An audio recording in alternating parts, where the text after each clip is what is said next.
The 93X Half-Ass Morning Show podcast is sponsored by Standard Heating and Air Conditioning. Standard Heating is having their 94-year celebration. They have special offers just for you this February. Whether you need a new furnace or a tune-up, they have something special for everyone. Visit standardheating.com to save today. The 93X Half-Ass Morning Show. 93. Hey there, to all my good friends with the Half-Ass Morning Show. Your good friend Dick Bramer here, and one of your loyal listeners, Matthew Stee, asked me to help him in congratulating you on your 25th anniversary. Now, Matthew Stee paid Cameo. My share goes to the ALS Association, but he paid Cameo to do this congratulatory greeting. But I think he kind of took the cheap way out, to be honest with you. 25th anniversary, as you know, is a silver anniversary, and personally, I think he should have gotten each of you some sterling silver body jewelry or something like that. Nevertheless, he wanted to send thanks to Nick, Josh, and the entire gang for all the great memories he's had listening to you guys over 25 years. And who knows, I hope there'll be more great memories ahead. I'm happy to announce that I'll be back with you guys again on Tuesday mornings during the baseball season for my 4th year on the Half-Ass Morning Show. So congratulations on the 25 years. Here's to many more, and go Twins. Ladies and gentlemen, the weekend. Music has been taken out of this portion of the Half-Ass Morning Show podcast for licensing reasons. Hey, thanks, Dick Bramer. It means a lot coming from someone who is also a local broadcast legend. You know what I'm saying? You know what? You following where I'm going with that? He's right, though. You know, at 48 years old, I should get my first body piercing. Yeah, that would be nice. I'll do it for you. Let's pierce your belly button. Wiener. Isn't that great news that he dumped on us, too? Yeah. He's coming back. He plans on coming back to talk more Twins baseball with us this spring. And, you know, being in the communications business, I find it quite hilarious that that's how we found out he's coming back. Nobody in this building told us they had made a deal for another Twin season. Yep. We were very excited to learn that. We were afraid maybe, you know, with him not calling the games on TV anymore, maybe he wouldn't want to do it. Mm-hmm. But he wants to come back. That's awesome. Exciting news. That's a lot of fun. Good morning, folks, and welcome to the 93X Half-Ass Morning Show. Josh, we've hit an even higher level of radio immortality. For tomorrow marks our 25th anniversary. Congrats, guys. That's incredible. Well, thanks. What do you remember about that first show? Anything? Not a thing. No, not really. Yeah. I mean, certainly nerves, but that happens every day. Yeah. Really. Even after 25 years. You know, it's weird. I brought this up before, but I've been here longer than I haven't. 48, and I've been here coming up on 28 years. Wow. So over half my life I've been here. What a loser. Oh, that's a little weird when you yeah, that gave me some chills. Wow. That's because of the loserness that I was talking about? Yeah. You're not a loser. I'll have to piece that together. I'll have to do my own arithmetic on that. You've been here longer than you haven't. Yeah. It's strange. I mean, I think both of us thought, well, this is going to be a temporary gig until we're traveling with big rock bands, performing, you know, you behind the drums and me on guitar. And that didn't necessarily work out. My first day at the radio station, I gave it 2 weeks. I really did. I think the bosses, when we started as a morning show in 99, I think the bosses thought the same thing. I think they thought we were a fill-in. I don't know about that. Well, I was told that. Oh, my God. Yeah. Oh, no. You really? Yeah. You never told me that. Yeah, I was told that by one of the biggest bosses in the building, that he meant it as a compliment, where he thought, you know, they're working on a big name. They wanted to bring in a big name. And so, turns out we just were willing to work for less. 25 friggin' years. It makes you wonder why the other morning shows in town even bother getting out of bed. For Pete's sake. It really does. That's not true. Hell, somebody even decorated the studios here with balloons and such. It's a glorious day. That was really nice. Yeah. I mean, those big number balloons are pricey, too. I was bringing that up with Dana. I'm like, I bet whoever did that, they spent some serious bucks. That was really cool, whoever did that. Thank you so much. I'm going to guess our promotions director, Ryder, was behind that 100%. Yeah, that was my first thought. Me too. Very cool. text message from Minnesota to Florida. Jesus says you guys have been on the radio together for longer than I've been alive. Congratulations. Yeah, we're already receiving congratulatory text messages on our 25 years. Thank you. Obviously, it's our listening audience there who keeps this thing going. That, of course, along with obscene amounts of advertising dollars. We appreciate your texts. We got Iron Maiden playing on the air right now. We've got Iron Maiden concert tickets to dish out a little bit later. I assume those tickets were added into our giveaway bucket as a special gesture here on our 25th anniversary broadcast. I would think so. That's just great. I would think so.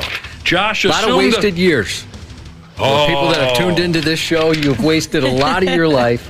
I didn't even think to look at it that way. The first milestone of us, working together here, for me was once we hit 4 years, because I thought, oh my gosh, an entire class of high school students have gone through school. And at the time, I was 24, I think, when we started the morning show. Okay. Or just about 20. I was just about to turn 24. I remember, I was not too far away from high school myself, so it seemed like a big deal that the whole class has gone through. That's where I felt old. You thought about it in that fashion. Yeah. A whole class of high school students have came and gone. And I started to feel old at that point. Now I feel old. Yeah, because how long have you been here? A little over 5 years. It'll be 6 this year in September. It's weird because Nick and I have aged so much more gracefully than the rest of you. I know. I don't know why that is. It's really weird to think about how, I'm 26. I turned 27 this year. And so you guys have been doing this for almost as long as I've been alive. Well, that's weird. That's crazy to me. It is a little unsettling. Something really cool for me is that we've been doing this exactly as long as my stepson's been alive. He was born on the day we started the show. Oh, really? So it's a pretty cool coincidence. His birthday is tomorrow. Yeah. Well, you want to assume the position for your 25 spankings over there, Cubby? Or what? Are we going to go through a spanking machine? Spanking machine. And something else I was thinking about, you mentioned the listeners and, how lucky we've been, especially with text messages. Before it was promotions and events where you get to meet people. Right. And now with text messages and emails, stuff like that, you feel you've really gotten to know a lot of people. And I was thinking about all the milestones in my life. Listeners have been through all of them. And not to mention, they've been nice enough to share some of the milestones in their lives, where people text in. We're closing on our first house. We're about to have our first kid. Even some sad stuff that they shared with us that they definitely didn't need to. I mean, that's a huge part of being here, really. There's no doubt about it. I couldn't have said that any better. Yeah, the text machine changed everything. Even though it made it more fun to be here, really. It did. It made it more fun. It made it more, obviously, interactive and meaningful connections with our listeners. It did. It changed everything. Now, our current text machine, does it suck eggs? Yes. Do we miss half of them? Yeah. Do we miss most of what you send us? Yes. Do we miss the old text machine? That sumbitch was slicker than snot. This one is garbage. Why? Because it's cheaper. But you're right. That has been really special. Wapo, you had something that was going to come out of your yapper? About the listeners, it's crazy to me. Is like I've grown up on this radio station, so everyone knows pretty much everything about my life. After high school, they know everything. We do talk a lot of personal things. Mm-hmm. Yeah, the good and bad. I would say the majority of my current friends are people who listen to the show, and I had the great pleasure of meeting. And something not to be cheesy, but you think about like how different it is from 25 years ago.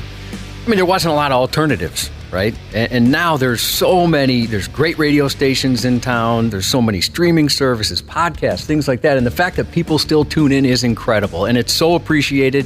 There's so many things competing for your attention, and you've stuck with us.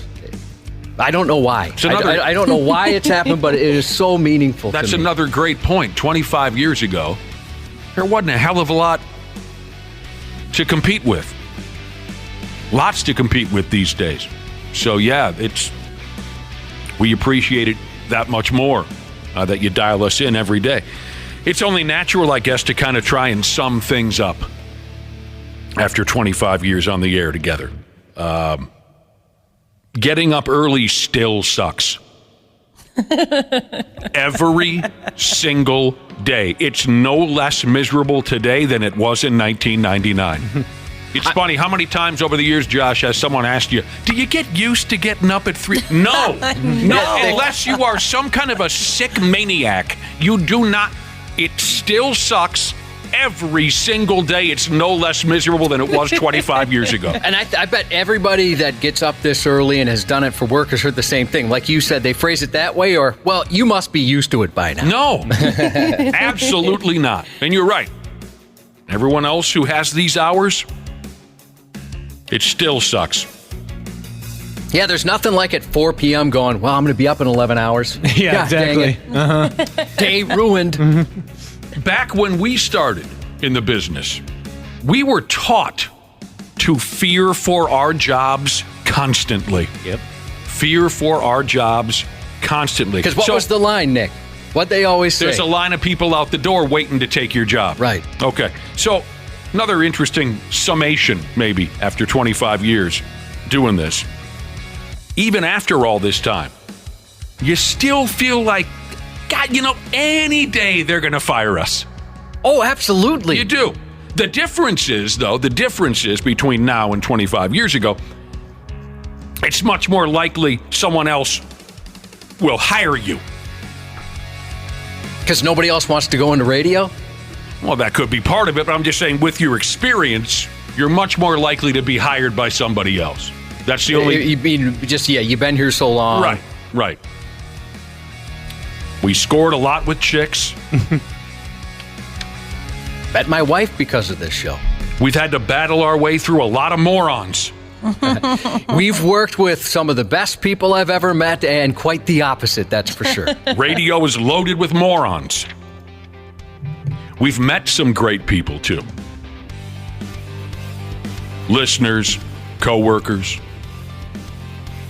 Also, we've been lucky enough to meet some of our effing absolute favorite musicians.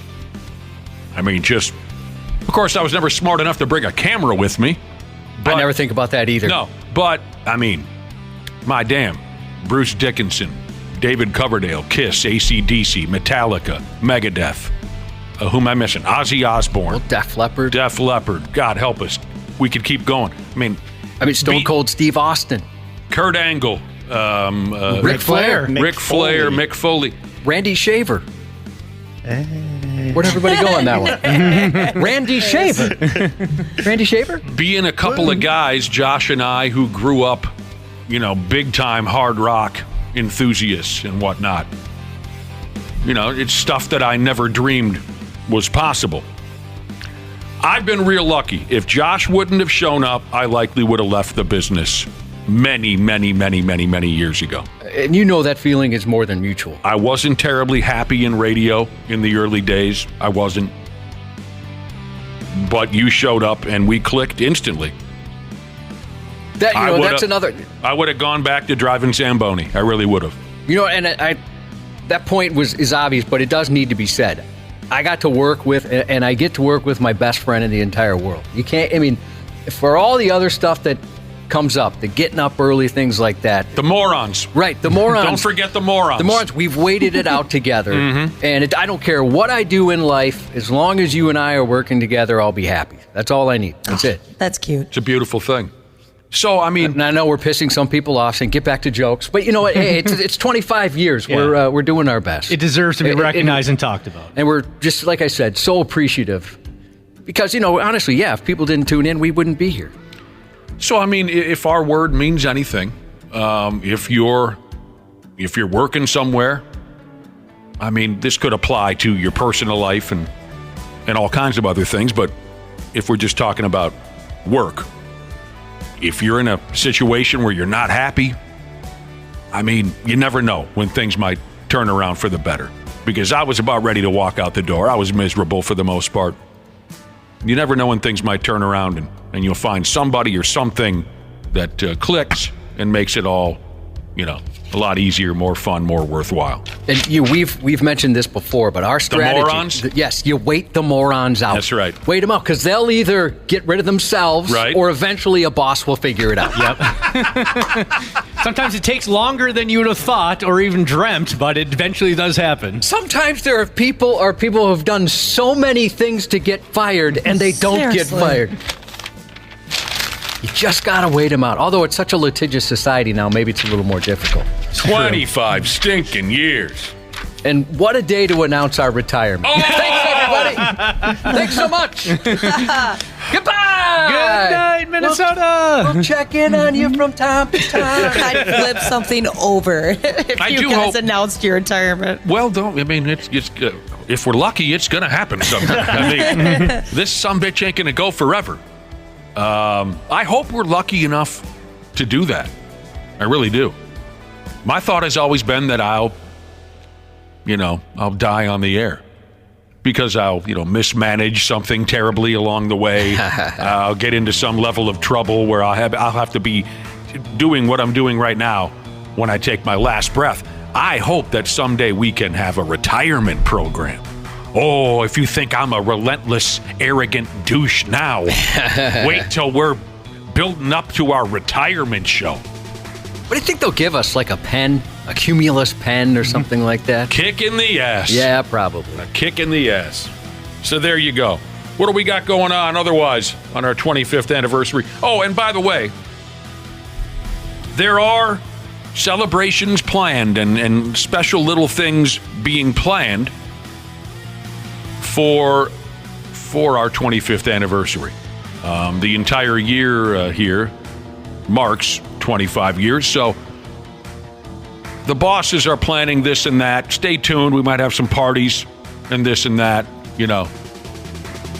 maybe a concert or something. So today ain't the only chance we'll get to celebrate. And thank you for all the nice texts coming in. We're trying to get through some of these, and there's a bunch coming in. Thank you so much. It's kind of funny, Dana, I'm assuming you put this together, things that didn't last as long as the Half-Ass Morning Show. I did, yes. We lasted longer than Nirvana, the Beatles, and NWA. We lasted longer than the Vancouver Grizzlies, the Quebec Nordiques, the Hartford Whalers, and the Atlanta Thrashers. It's impressive. Jesus, we've been on air longer than the television show Lassie. Lassie ran for a while, 19 years, Lassie man. was on for... We've been on the air longer than Gunsmoke. I just watched a little bit of Gunsmoke yesterday. Oh, boy, I haven't seen that in so long. I mean, we're great, but we're not as great as Gunsmoke. We lasted longer than WCW Monday Nitro. Yeah. Way longer. Way longer. I was surprised at how short that ran. I thought it had a longer... I knew it ended probably earlier than people thought it would, but I didn't realize it was came and went as quickly as it did. 87 weeks. We lasted a hell of a lot longer than Hulk Hogan's Pasta Mania restaurant at the Mall of America. I'm pissed at myself that I never went. I went to Planet Hollywood when it was there, and I thought, I could get to Pasta Mania. That's going to be there for decades. I'm an idiot. Someday I'm going to celebrate 25 years doing a radio show by going to Pasta Mania at the Mall of America. Do you think they had vitamins? Did you get vitamins there? You never went to Pasta Mania? No, did you? Yes. Oh, How man. was it? Well, I'll be totally honest with you. It was garbage. Yeah. When I was looking up how long it had ran, some of the pictures of, they had Hulk on stage in the rotunda celebrating Pasta Mania, had like an apron on and stuff. And it was...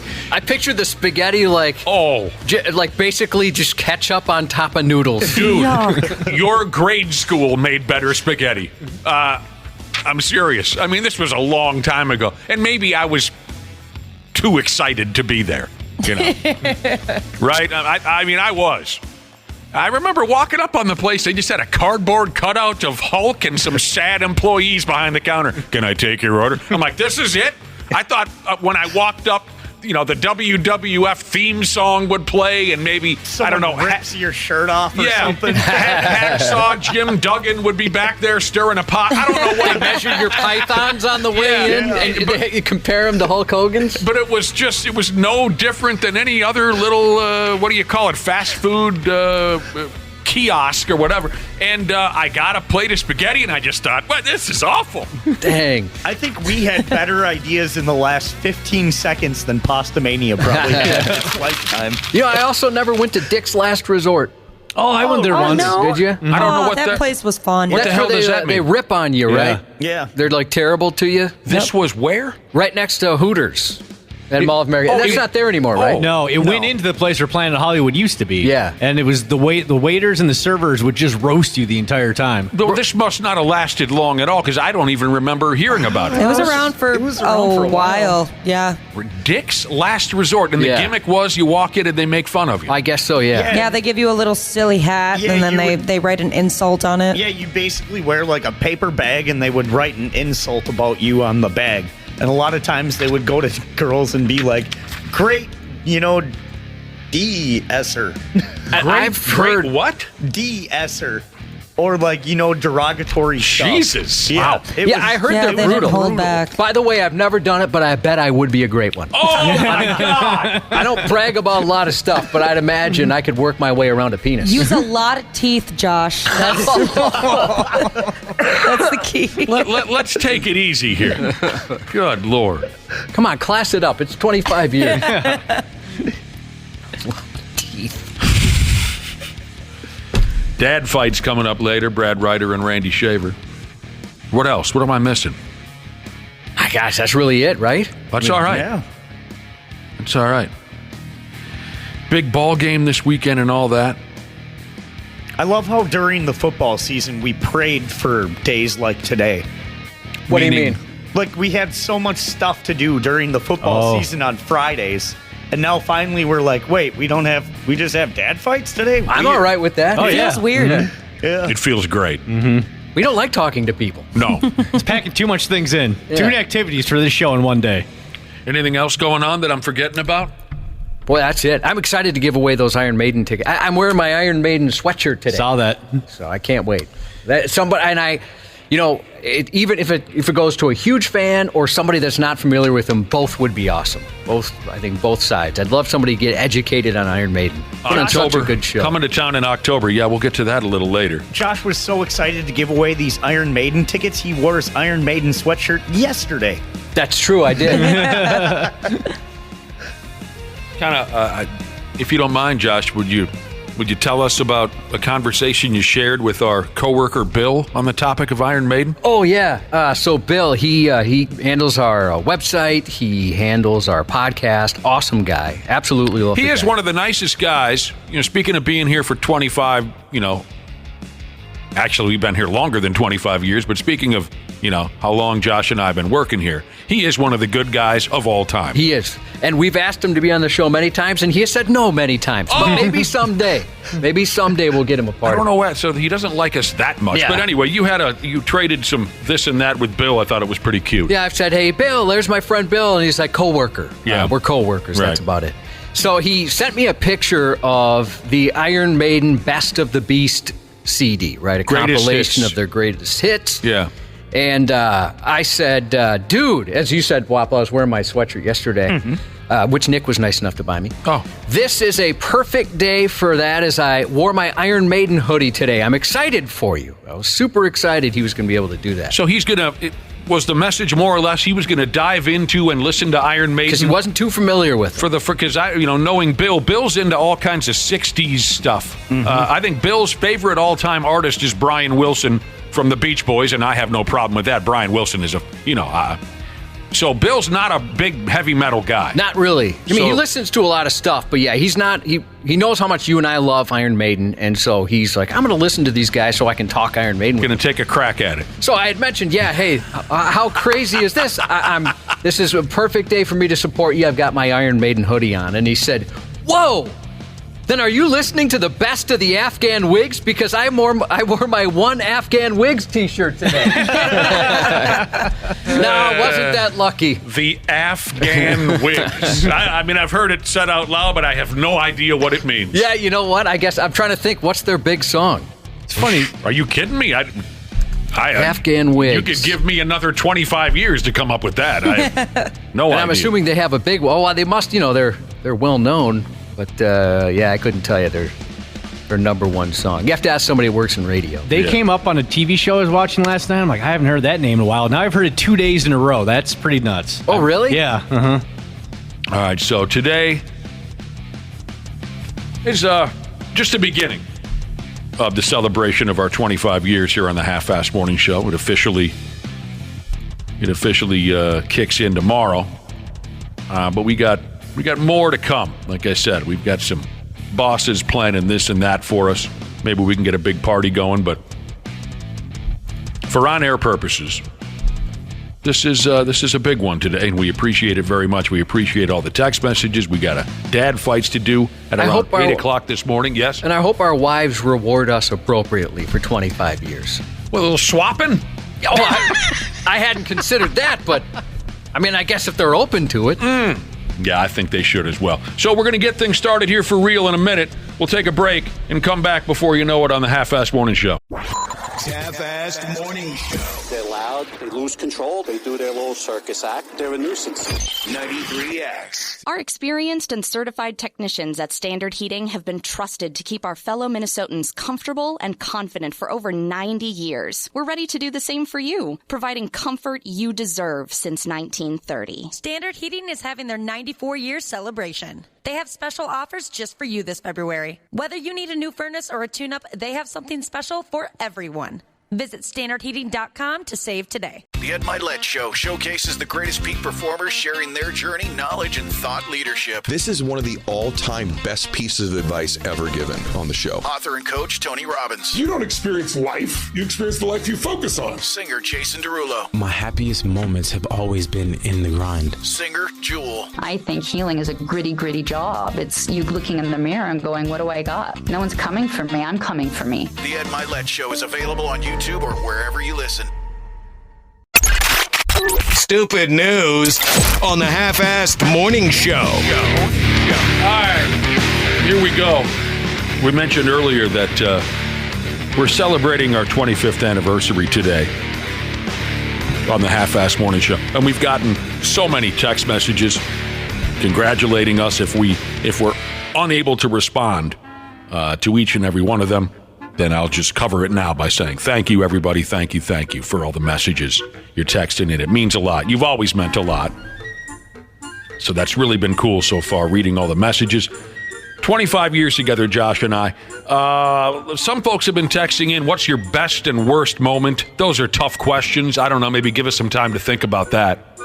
Best and worst moment. But quite a few people also, Josh, have been texting in wanting to hear our song. Yes, and there's that would get me a little emotional. There's a little story behind it. A few years ago, I was doing what any good American would do. I was listening to Kenny Rogers, and I got around to his hit single from, I want to say, 1982, 83, Through the Years. And when I was listening to the song, it dawned on me that it was the story of Josh and I. And, we played it 5-6 years ago, and we play it periodically.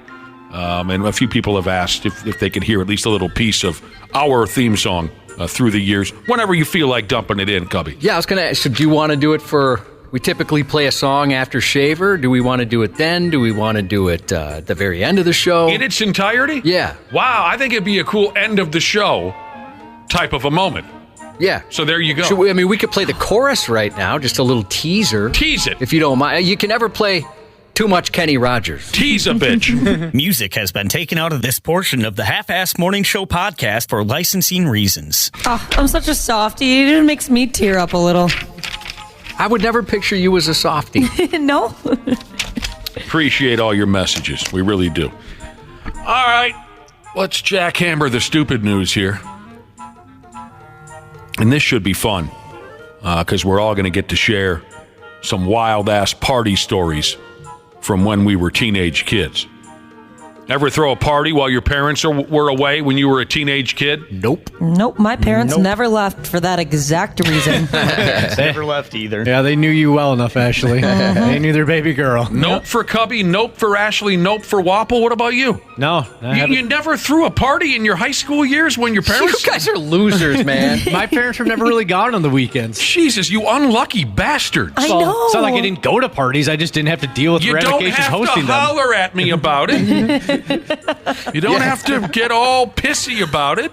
You do seem defensive. It's okay not to host one. Man, we used to destroy our folks' place. No, not destroy it. I was too afraid of my dad, but even if they did leave, I mean, as I mentioned before, I grew up in a commune, so there was always 5 adults, running around there and a whole bunch of kids. So there was never an opportunity to even do so. Man.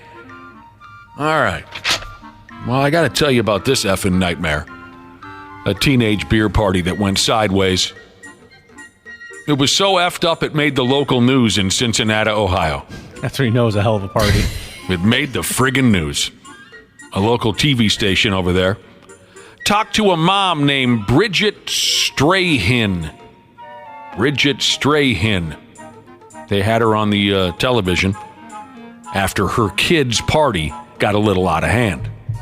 While Bridget was out of town last weekend, her 18-year-old daughter threw a rager, and this was her first massive mistake. This 18-year-old gal made the invitation public on social media. Uh-oh. Oh, boy. So, what the hell were you thinking there in the first place? More than 100 kids showed up for it. I'm surprised it wasn't more. Yeah, me too. And how do you think you're not going to get caught when you put it on social media? I mean, your folks are going to find out. Yeah, obviously. really. Aside from what happened later, but let's say you clean the place up, they would be none the wiser. Otherwise, somebody's going to spill the beans. Yeah. Some parent's going to find out. So more than 100 kids showed up, and some of them decided to intentionally trash the place just to get her in trouble. That sucks. I was at a party like that. It was a Christmas party at a kid's house, and I felt awful for what other people were doing. I mean, like urinating into outlets. Somebody stole the Christmas presents right underneath the tree. Oh, wow. People were stealing everything that wasn't bolted down. Oh, I would.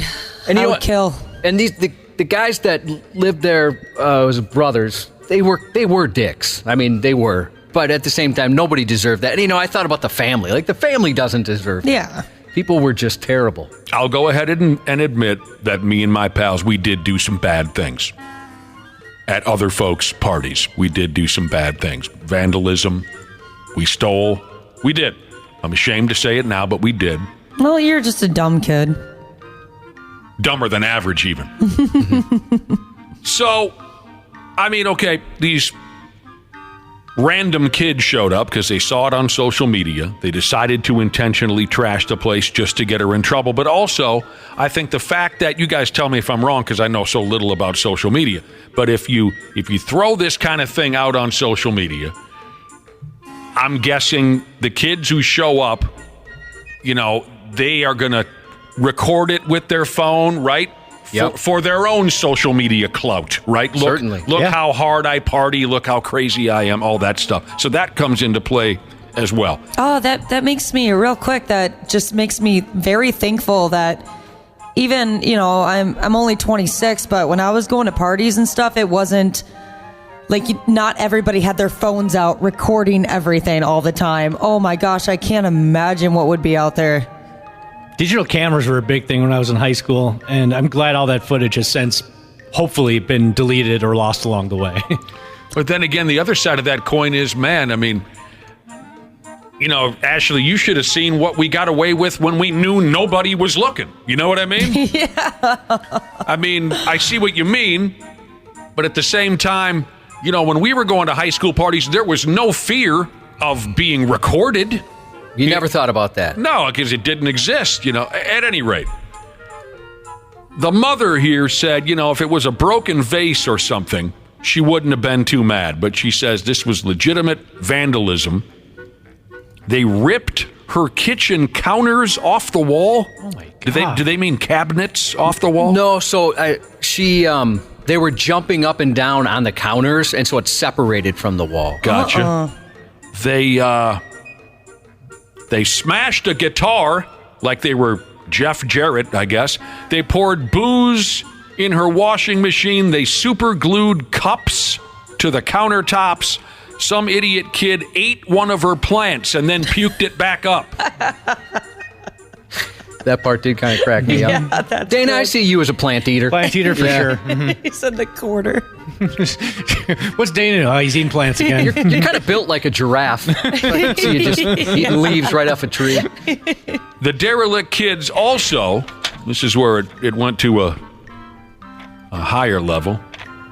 The derelict kids also stole a porcelain goose named Betty from the front porch of the house. And this porcelain goose is something that the mother truly loves. Someone stole it and decided to hold Betty hostage. So now there's TikTok videos going around taunting the mother. Jeez. We have your goose, Betty. We are holding it hostage. Someone taped a picture of the goose to this mother's mailbox and wrote, "We have Betty." Oh my gosh. Now, mom had some support from a Facebook group that started some kind of a thing, a Bring Betty the Porch Goose Back movement. You see where I'm going with that? Yeah. And that quickly racked up 4,000 members. The good news is someone found Betty the porcelain goose. It was dumped in a yard across the street from her daughter's rival high school, if you can follow that. There's a hole in the goose, probably because some high school punk put his pecker in there. Yep. But Step one is cut a hole in the goose. Right.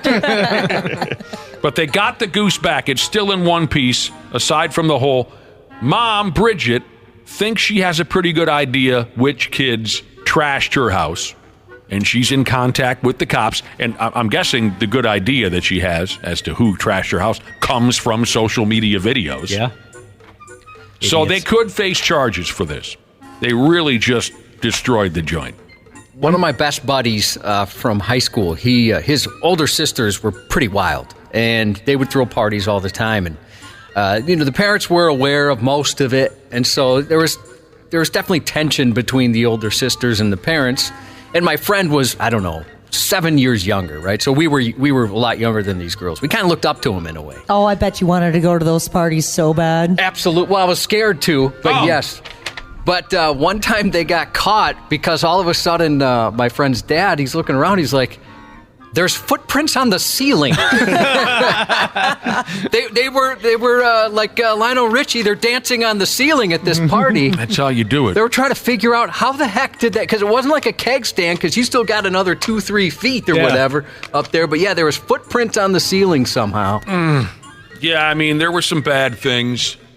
In my day, if we went to a house party and, we wanted to start trouble, one of the popular bits was to pick up the phone, say in a bedroom where no one was looking, dial up some phone sex and leave it off the hook. Oh. So the phone bill would be off the chart. But there was a lot of stealing, as far as the terrible acts of vandalism. There was, if you found a turkey in the freezer, you put it under the couch. Mm-hmm. So then, a month later, everyone's going, "What smells in here?" Oh. Those kind of stupid things. One night we wiped out every bottle in the liquor cabinet. And there must have been, there were 75 bottles of hooch. Oof. And we just formed an assembly line and we swiped every single bottle from this damn house. The two that stand out. Well, the one terrible act that stands out. Dude had a party. He had a big pool, and everyone was just wild.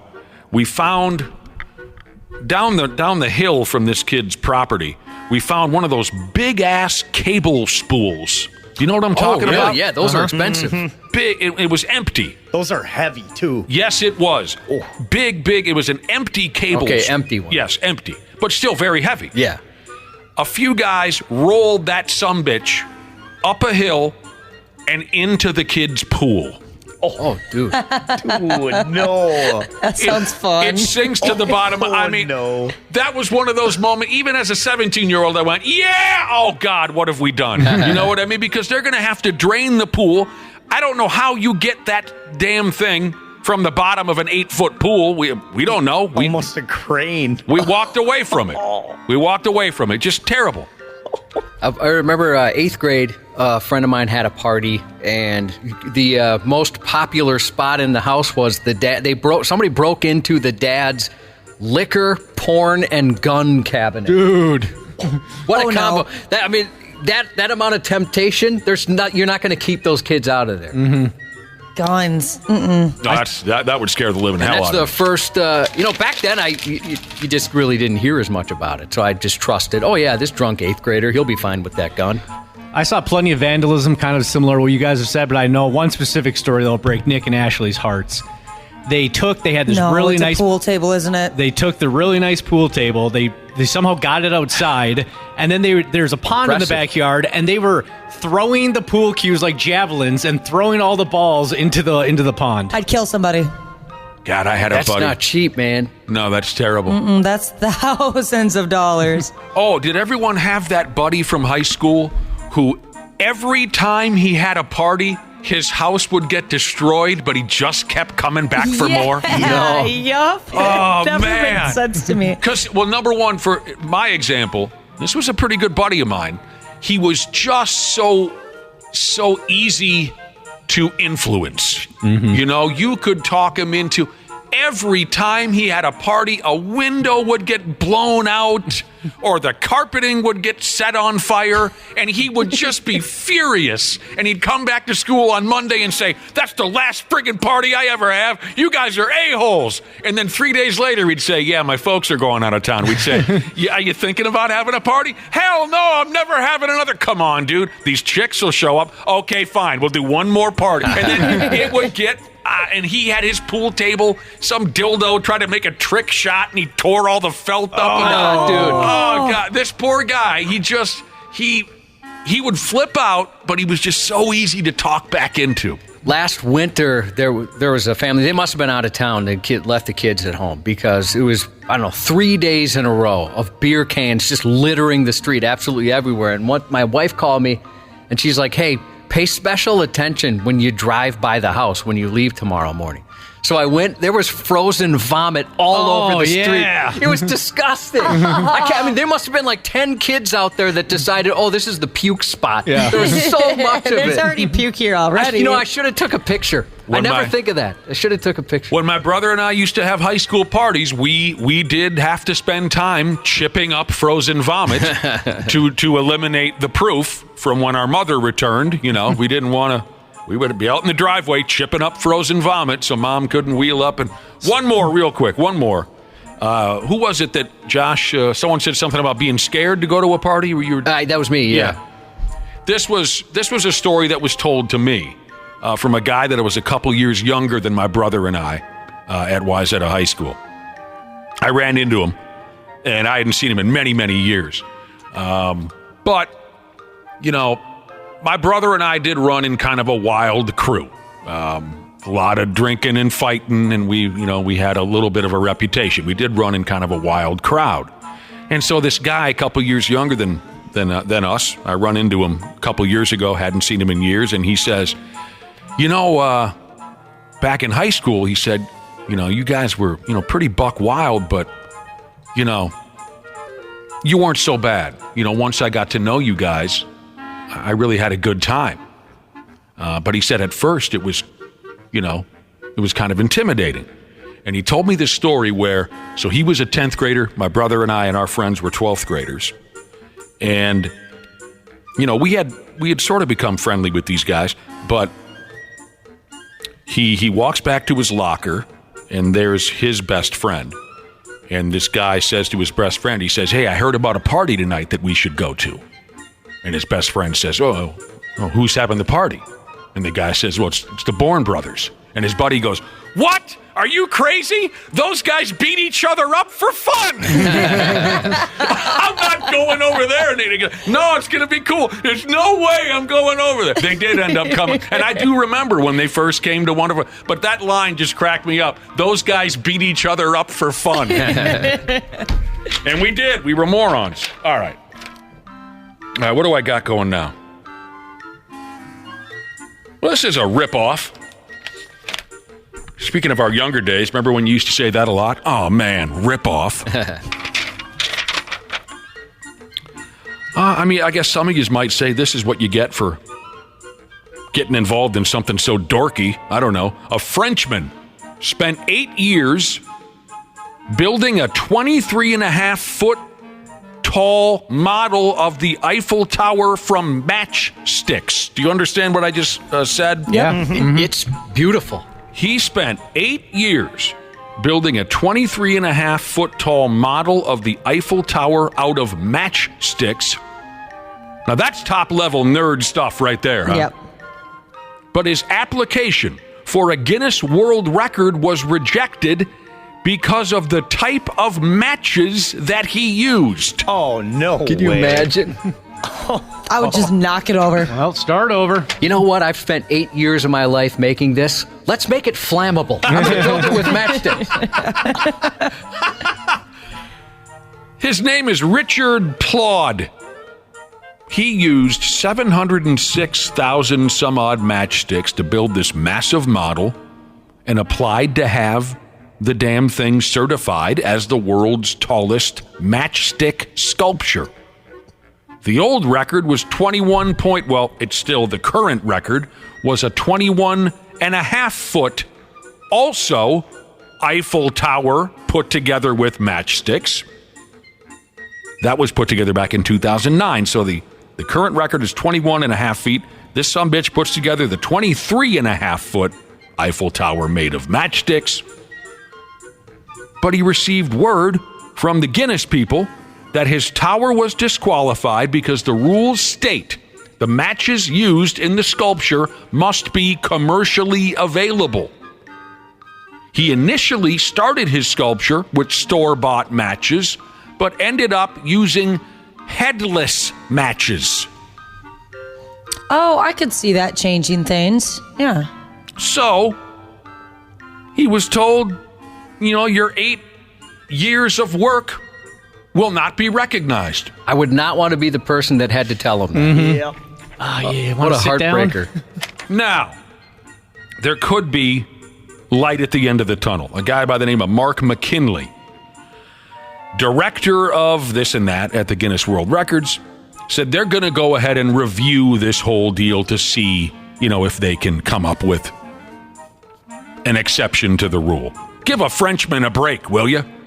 This poor bastard has been banging this damn thing out for 8 years. Doesn't even remember the last piece of ass he had, I imagine. Shouldn't we give this guy a break? I think so. I mean, it's a marvel what he did. I didn't look at it. Is it beautiful? Oh, yeah. Take a look at it really this. is. Look how impressive that is. Ah! That's up on 93x.com now, too, if you want to check it out. I've been to that website. I'd put that up in my how do you call it, my living room. Yeah, it's great. Dana, am I misremembering this, or didn't your mom once set an Eiffel Tower record? Still stands to this day. God dang.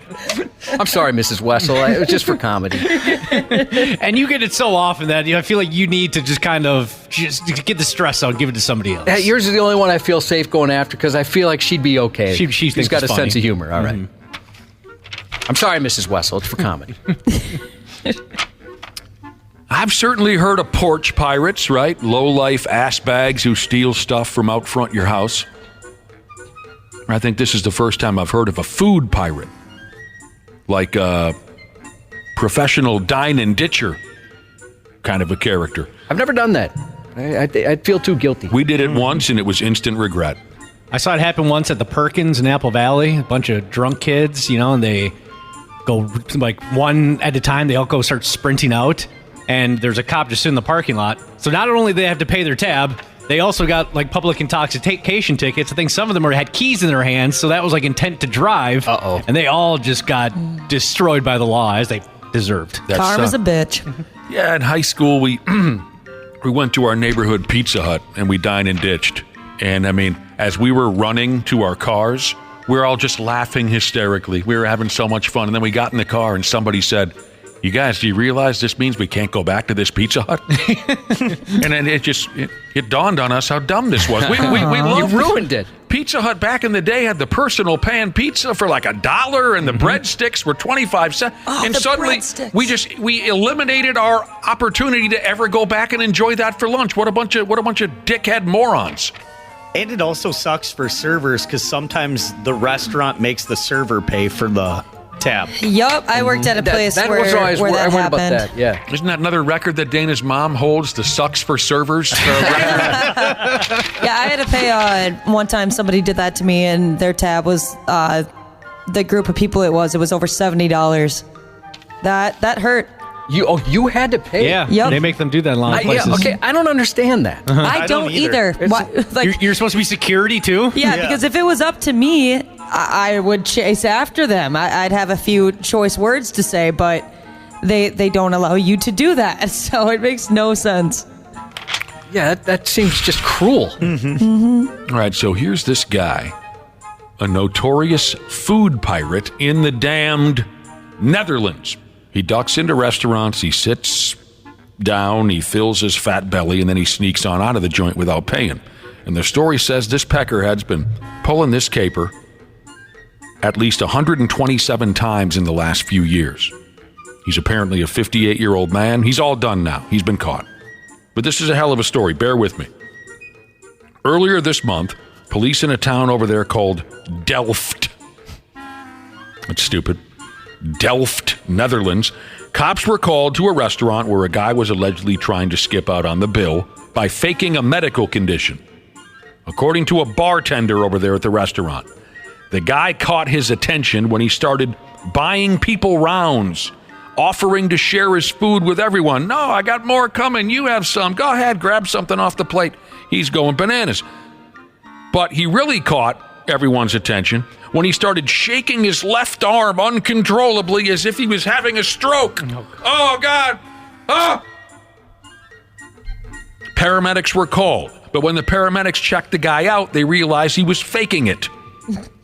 And the paramedics refused to take him to the hospital. So, there goes his getaway plan, right? His plan was, I'll pretend I'm having a stroke. The paramedics will show, they'll put me in the back of the ambulance. I'm out of there. Well, the paramedics said, we're not taking you anywhere, dude. You're fine. So, the restaurant owner approaches this guy about his bill. But the restaurant owner must have been kind of a sucker because he still wasn't entirely sure. Maybe this guy just had a mild stroke, right? The restaurant owner kind of bought it and said, you can pay me, some other time. Of course, the scam artist agrees to that. But as he's giving the restaurant owner his name and address, one of the paramedics said, hey, this guy just gave us a different name and address a few minutes ago. Those guys were on it, man. Yeah, paramedics saved the day here. They did. The restaurant owner... They do. Yes, they do. The restaurant owner calls the cops. The cops realized he was this food pirate douche that's been terrorizing local restaurants for years. Like I said earlier, there were no less than 127 complaints against him for firing down a meal and then tap dancing out of the joint without paying the bill. It's unclear here whether this guy is still in custody or if there's a way to make him pay for the thousands of bucks he owes for all the stolen food. And because of personal privacy laws there in the Netherlands, other restaurant owners aren't allowed to know his name or what he looks like to protect themselves from this guy. But at least, okay, he's been caught. Maybe he's still in the cooler. We don't know. But I mean, what a scam. There was a similar story, I think we told this one too, didn't we, Josh? Where some prick faked a heart attack at about 20 restaurants in Spain so he could skip out on paying the bill? Yep, same type of deal. Oh, God! Oh! About a month ago, my wife was picking up food from Noodles and Company. Whoa! And a dude was walking out as she's walking in, and he goes, hey, are you so-and-so? And she said, yeah, and he's like, oh, yeah, I was just gonna walk away with this. I do that. I go by the name of King for whatever reason, he said. And I just, I eat like a king. So I go by the name of King. I eat like a king. I just kind of grab food off of counters from people who can pick it up. And it looked like he had a decent size order, so maybe a family, and I felt a little guilty about it. And then he's like, I'm just going to walk across the street and try it over there. Yeah, people do that now. It's become a thing because they just have that kind of that shelf sometimes where they put the to-go orders. That's exactly right. And you go in, you kind of look and like, all right, yep, that's mine. And then you walk out with it. It's not like they bring it out to you anymore. So people just walk in and kind of peruse and like, oh, yeah, there's mine. And it has crossed my mind before when I go and pick something up. I'm like, You've thought about stealing somebody's... I've thought, that's really easy. Yeah, they don't card you or anything. Nope. Yeah, the Chipotle by my house, now they keep all the orders in the back. Oh, so that's then you smart. tell them your name, and then they go back there and grab it. Oh, yeah, but for us, they just have a big rack there. Like Dana's mom. God dang it. You're deflecting. It happens. I don't mean to do that. So, yeah, we... and then I did half think about, I wonder how long he had this. Should I not eat it? But it's Noodles and Company, so I had to. Was the bag sealed at all? I believe so, yes. Okay. They put that little sticker on there. Yeah. Oh, yeah. A lot of shady bastards out there, huh? Yeah, I wonder how much he's... he said he calls himself king because he eats like a king. I wonder how often he gets away with it. What was your wife's reaction to that? I don't know what I would say to somebody admitting that to me. So he basically told your wife, look, I almost stole your dinner, but I changed my mind. Hi, my name is King because I eat like a king? Yeah, that was the extent of their conversation. Then he mentioned, she said he couldn't have been a more pleasant gentleman. Just like, oh, yeah, I was kind of feeling bad because it looked like he got a family, so... The timing just worked out where she's walking in and he's walking out. That's hilarious. Thank you for not stealing me. They have a date on Valentine's Day. Oh, yeah. Beautiful. There's a real connection. I love that you told your wife his backstory about his history of doing this and how he got the nickname. Are they going back to where they met, Noodles and Company? Dogs chasing cats, cats chasing mice. I don't care who you are. That's good entertainment right there, even in cartoon form. Hell, I watched Tom and Jerry every damn day for about the first 20 years of my miserable, pointless life. Is your cat a hunter? No. Or your cat doesn't go outside, right? Not the current cat. Okay. My old cat, Big Lou, was a full-on hunter, outside, inside, cold-blooded killer. I love that. A buddy of mine, his cat, he's got 2 cats, and they're outside cats. And every once in a while, they'll bring in parts of mice and put them in his bed for him.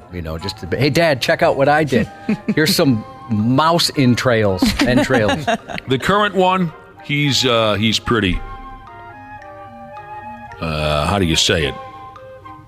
Wimpy. He's pretty wimpy. So no. But I'll tell you this. What do I have here for you? A dog that got itself into a tight spot that it couldn't get out of when he upped and chased a cat around town. The dog is called Nova. She's a 2-year-old Weimaraner. She had to be rescued. Cute dogs. Yeah, she's pretty cute. I like those dogs. She had to be rescued after she got her little ass stuck inside a car's engine while chasing down a cat. And a badass classic car here too, isn't it, Cubby? Yeah, if I had the cash, I'd love to get a classic car. The dog, or as you trying to be too up on the latest slang term people call him, the doggo. I don't like that. No, I hate it. I hate it. I'm so sick and tired of crossing, paths with that stupid term on the internet these days. Doggo. The dog wedged herself deep into the engine area of a 67 Chevy Nova while chasing a pussycat that had tried to hide in the car. The American Humane Society of Arizona was called to the scene, which was really interesting because this happened in Iowa. I'm kidding. There are pictures going round and round of the dog all locked up in the inner workings of the car's engine. This dog is stupid. He's just a little guy. After about 15 minutes, folks were able to snatch her on out of there. She was pretty pumped to get out. Someone from the American Humane Society by the name of Ruthie Jesus? That's interesting. Ruthie Jesus. She said she's only ever seen one other dog get stuck in a car engine in her 10 years on the job. But that dog was significantly smaller than this here Nova, who weighs around 50 pounds. The Humane Society took the dog in for, a quick look-see to make sure it was okay. And after being spayed, she's now up for adoption. You see, the dog owners don't even want her anymore because she's just too stupid. You're dumb. Weimaraners, they've got the webbed toes, right? I've never heard that before. I don't know. I didn't know that. Never heard that before. I thought that was the one. I just tried to Google Weimaraner and it autocorrected to Walder, or what was the guy's name from that 70s show? I have no idea. Valderrama? Yeah, Valderrama. Yeah, that's what it autocorrected to at first. But I got it. I'm looking at web toes now. Oh, yeah, they do. All right, one more before we get the hell out of here. We talked about video games a little while yesterday. Folks are falling all over a middle school teacher, calling him the real deal because he's using a big-time video game to teach his students ancient Greek history. Can you video game dorks guess which game I'm talking about just by me saying the subject is ancient Greek history? Oh, Wapple, you got it. Age of Mythology. No! Oh, I thought you'd have it because you love this series. Ancient Greek history. Video game. Is it Assassin's Creed? Yes! Ah, beautiful. Wapple, you're so dumb I could see you getting trapped in an engine of a 67 Nova. It says here the game is called Assassin's Creed Odyssey. Oh, yeah. The story says this teacher is a TikTok sensation. His name is Mr. Mahathi. He posted a clip of himself playing Assassin's Creed Odyssey in front of his students. So the purpose was to teach the kids about something called the Battle of Thermopylae, a key conflict in the Greco-Persian War in 480 BC, which was made famous in what movie? Nobody? No. Tell them, Cubby. 300. 300. Never saw it. You never saw 300? No. Oh! You know, that's a movie where I always think I liked it better than I did. But I've seen it so many times. It was on last night, and I watched a little bit of it again. I like 300s. I think you'd like it, Wapple. Yeah, that's right up my alley, too. It is. Oh, yeah. So King Leonidas? Badass. I got to be honest with you. I root for Xerxes. He's too weird for me. I root for that sumbitch. Who does he remind you of? A particular Chicago Bull from back in the day? Dennis Rodman. Yeah, he seems very Dennis Rodman. I root for Xerxes and his gang, and so I win every time when I watch 300. So, this teacher's 7th and 8th grade social studies students think this guy's a straight-up pimp for being a gamer. And he plays the game and teaches them about the Greco-Persian War. Everyone's falling all over the guy on social media. I just looked at my time played on Assassin's Creed Odyssey, and it is at 357 hours. Is that good or bad? It depends how you look at it. Mm-hmm. That is a lot of time. All right. How long you had the game? Oh, it's been out for a while. Yeah. 400 hours. So I've heard that's awesome, Assassin's Creed. Yeah, I absolutely love them. So much fun. Is that the one where you can play in different time periods? Like you play your ancestors? Yes. That's the one? Yep. That's cool. Yeah. What a cool idea. My favorite in the series was Black Sails, which I brought up yesterday. Edward Kenway. Badass. Gotcha. You're a badass. A video game playing teacher, and everybody loves the guy. That's cute. Sports on the 93X Half-Assed Morning Show. The white flag being waved. Why do you say that, Jim Pete? Because Thanasis getting ready to come into the game. Thanasis. Music has been taken out of this portion of the Half-Assed Morning Show podcast for licensing reasons. Is this the song that SpongeBob is going to play on Sunday during the Super Bowl, if in fact you tune into the Nickelodeon version of the Super Bowl? No. Sweet Victory is the name of that one. Oh. This is little Stan Bush, Never Surrender. My bad. They have the same feel, though, don't they? Yeah. Similar singing voices, at least it sounds to me. You know what just happened? My right foot got heavier like it's on an accelerator. Can't help it. Where does this song come from? Was this in a movie or? Yes, it was. Karate I forget Kid the one. or? Stan Bush is like another one of those guys like a Kenny Loggins where his songs show up in movies. Right. Do you mind looking that up? Yeah. I'm too lazy to type it. Yeah, go ahead. And by the way, Jim Peterson there in your intro, why are websites saying, ooh, the Wolves announcer roasted Thanasis Antetokounmpo? I was going to ask you that myself. I was watching the game last night. I mean, it's silly. I played it because of how many articles were written about it, but I didn't really understand it. I was going to ask your thoughts.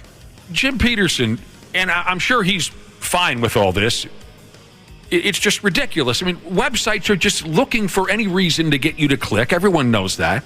So the Wolves just kicked the living hell out of the Milwaukee Bucks last night. Yes, the Bucks didn't have Damian Lillard. They didn't have Chris Middleton going. But still, the Wolves played a great game last night. They were terrific.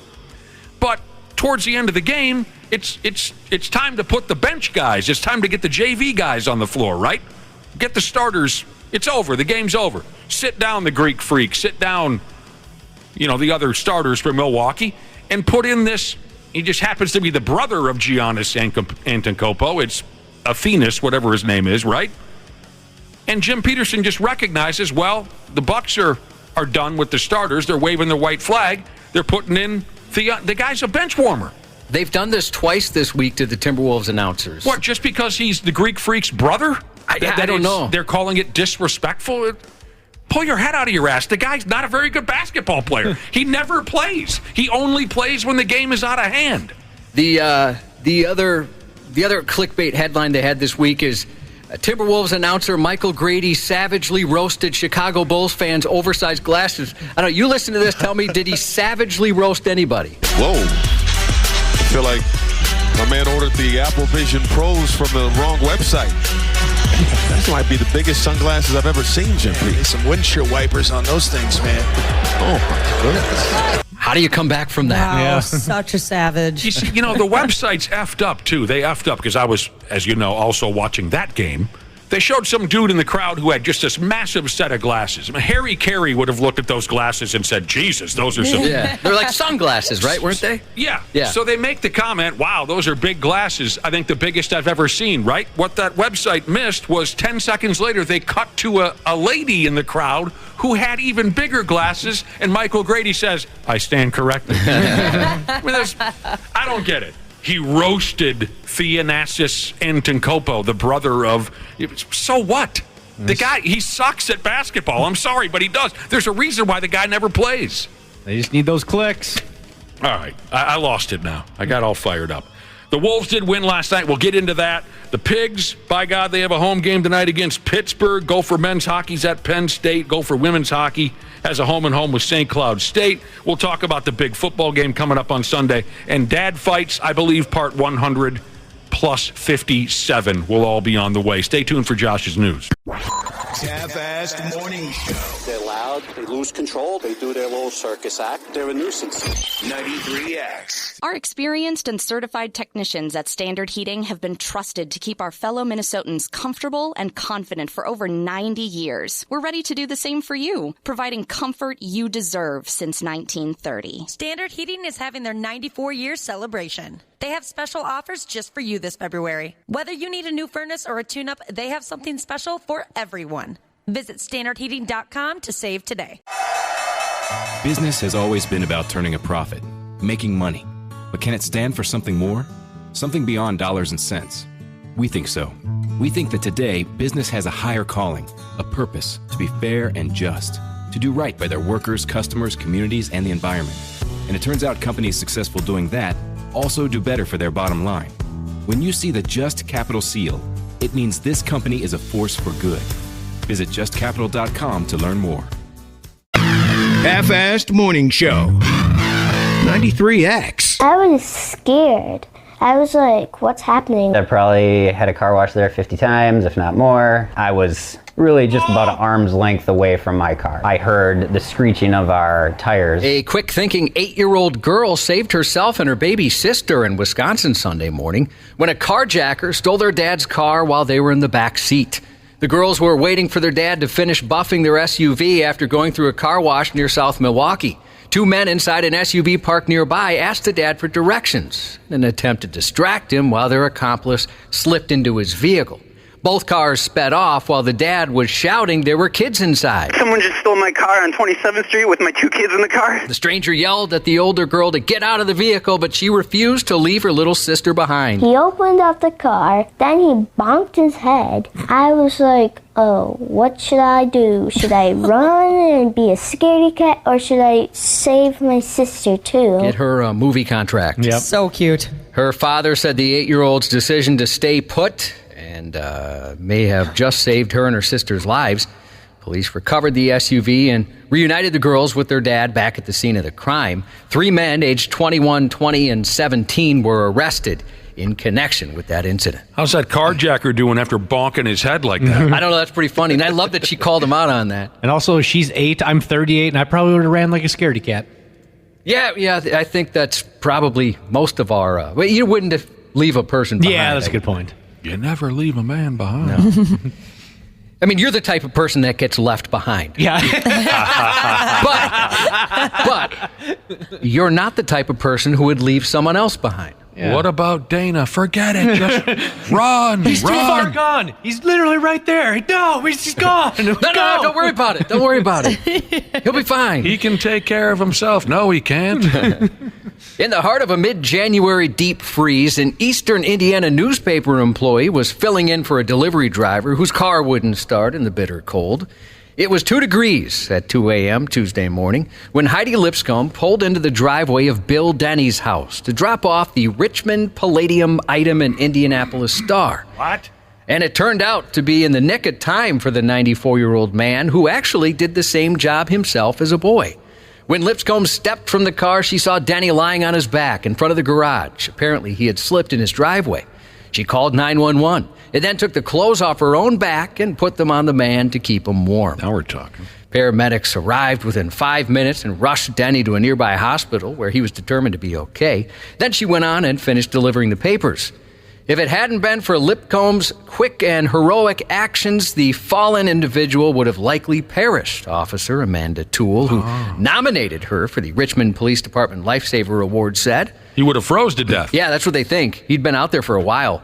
The department called her a great example of the kindness and exceptionalism that makes Richmond home.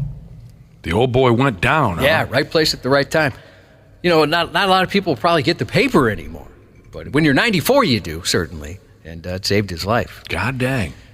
Police in Brooklyn Park are investigating after someone broke into a house Wednesday afternoon while the resident was still inside. Oh, that'd be terrifying. According to police, a woman had been inside her house when an unknown person was knocking on the door and ringing the doorbell. She didn't answer the door because she's a normal person. A short time later, the woman allegedly heard a noise and found a person inside. She fled her home and called 911, police said. The Brooklyn Park SWAT responded and performed a tactical search of the residence. Police determined the suspect was no longer inside and had left shortly before officers arrived. That frightening incident is under investigation. Well, that would scare the pants right off of me. Me too. I mean, we've had our house broken into a couple times when I was a kid and then as an adult, and that's unsettling enough. And you weren't even home. Yeah, someone being in your space. Yeah, somebody breaking in while you're there, not knowing what could have happened. It's terrifying. A detective from Massachusetts was arrested after getting into a scuffle with a fellow police officer while at Disney World, supposedly the happiest place on earth. An employee told deputies he was working a private event when Brookline Police Lieutenant Dwayne Danforth tried to enter the cordoned-off area. The employee told him he had to go around, but the entitled fellow began removing the ropes and became angry when the employee said he wasn't allowed. Danforth allegedly said, "I'm going to effing kill you," to the employee twice, before pushing 2 employees aside and walking into the restricted area. I'm surprised. I mean, that's not good behavior for a policeman. For anybody, really. After he pushed an Orange County Sheriff's deputy, they took him to the ground and put him in cuffs. He admitted pushing the deputy and said maybe he shouldn't have done so. You think? Well, what's the problem? I don't know. I guess he just didn't want to be told no on that day.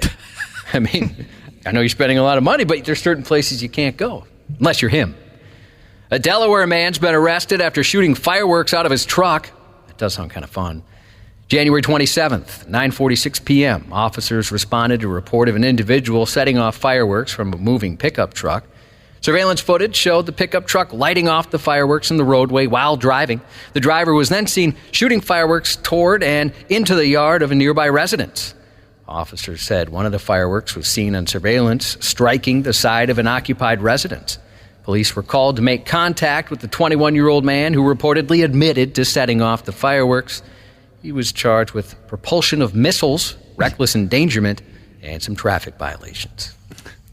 A Clearwater, Florida man was arrested Monday after he's caught using a company credit card to purchase over $31,000 worth of scratch-off lottery tickets. Oh, wow. That's going to take a while. That's the first thing you thought? Yeah. Officials said 47-year-old Warren Johnson is an employee of All Phase Paving, whose owner discovered one of the company's credit cards had several $1,000s worth of fraudulent charges on it. The owner of the company told police only 3 people, Johnson included, had credit cards connected to All Phase Paving's bank account. The owner went through the credit card statements and noticed Johnson's card was used to charge $31,693 between several convenience stores. Deputies said when the owner confronted him about the credit card charges, he admitted to using the card to purchase lottery tickets. Did he win anything? Yeah, they didn't go into that. I wonder if he made more money back. I would love to know what the return on investment is on $31,000 worth of scratchers. You know what bit I support? And to me, it's not worn out yet. It hasn't worn out its welcome yet. And that is those fake scratch-offs that lead suckers to believe that they win. No, I hate those. I love that bit. They tried to do that. My family tried to do that to my mother one Christmas. And it was like maybe a month or two before that where she found out she was having some heart issues. And I was like, absolutely not. And she loves scratch-offs. She's played them her whole life. And so I told her ahead of time, I was like, hey, you need to act like surprised, but I can't let them do this to you.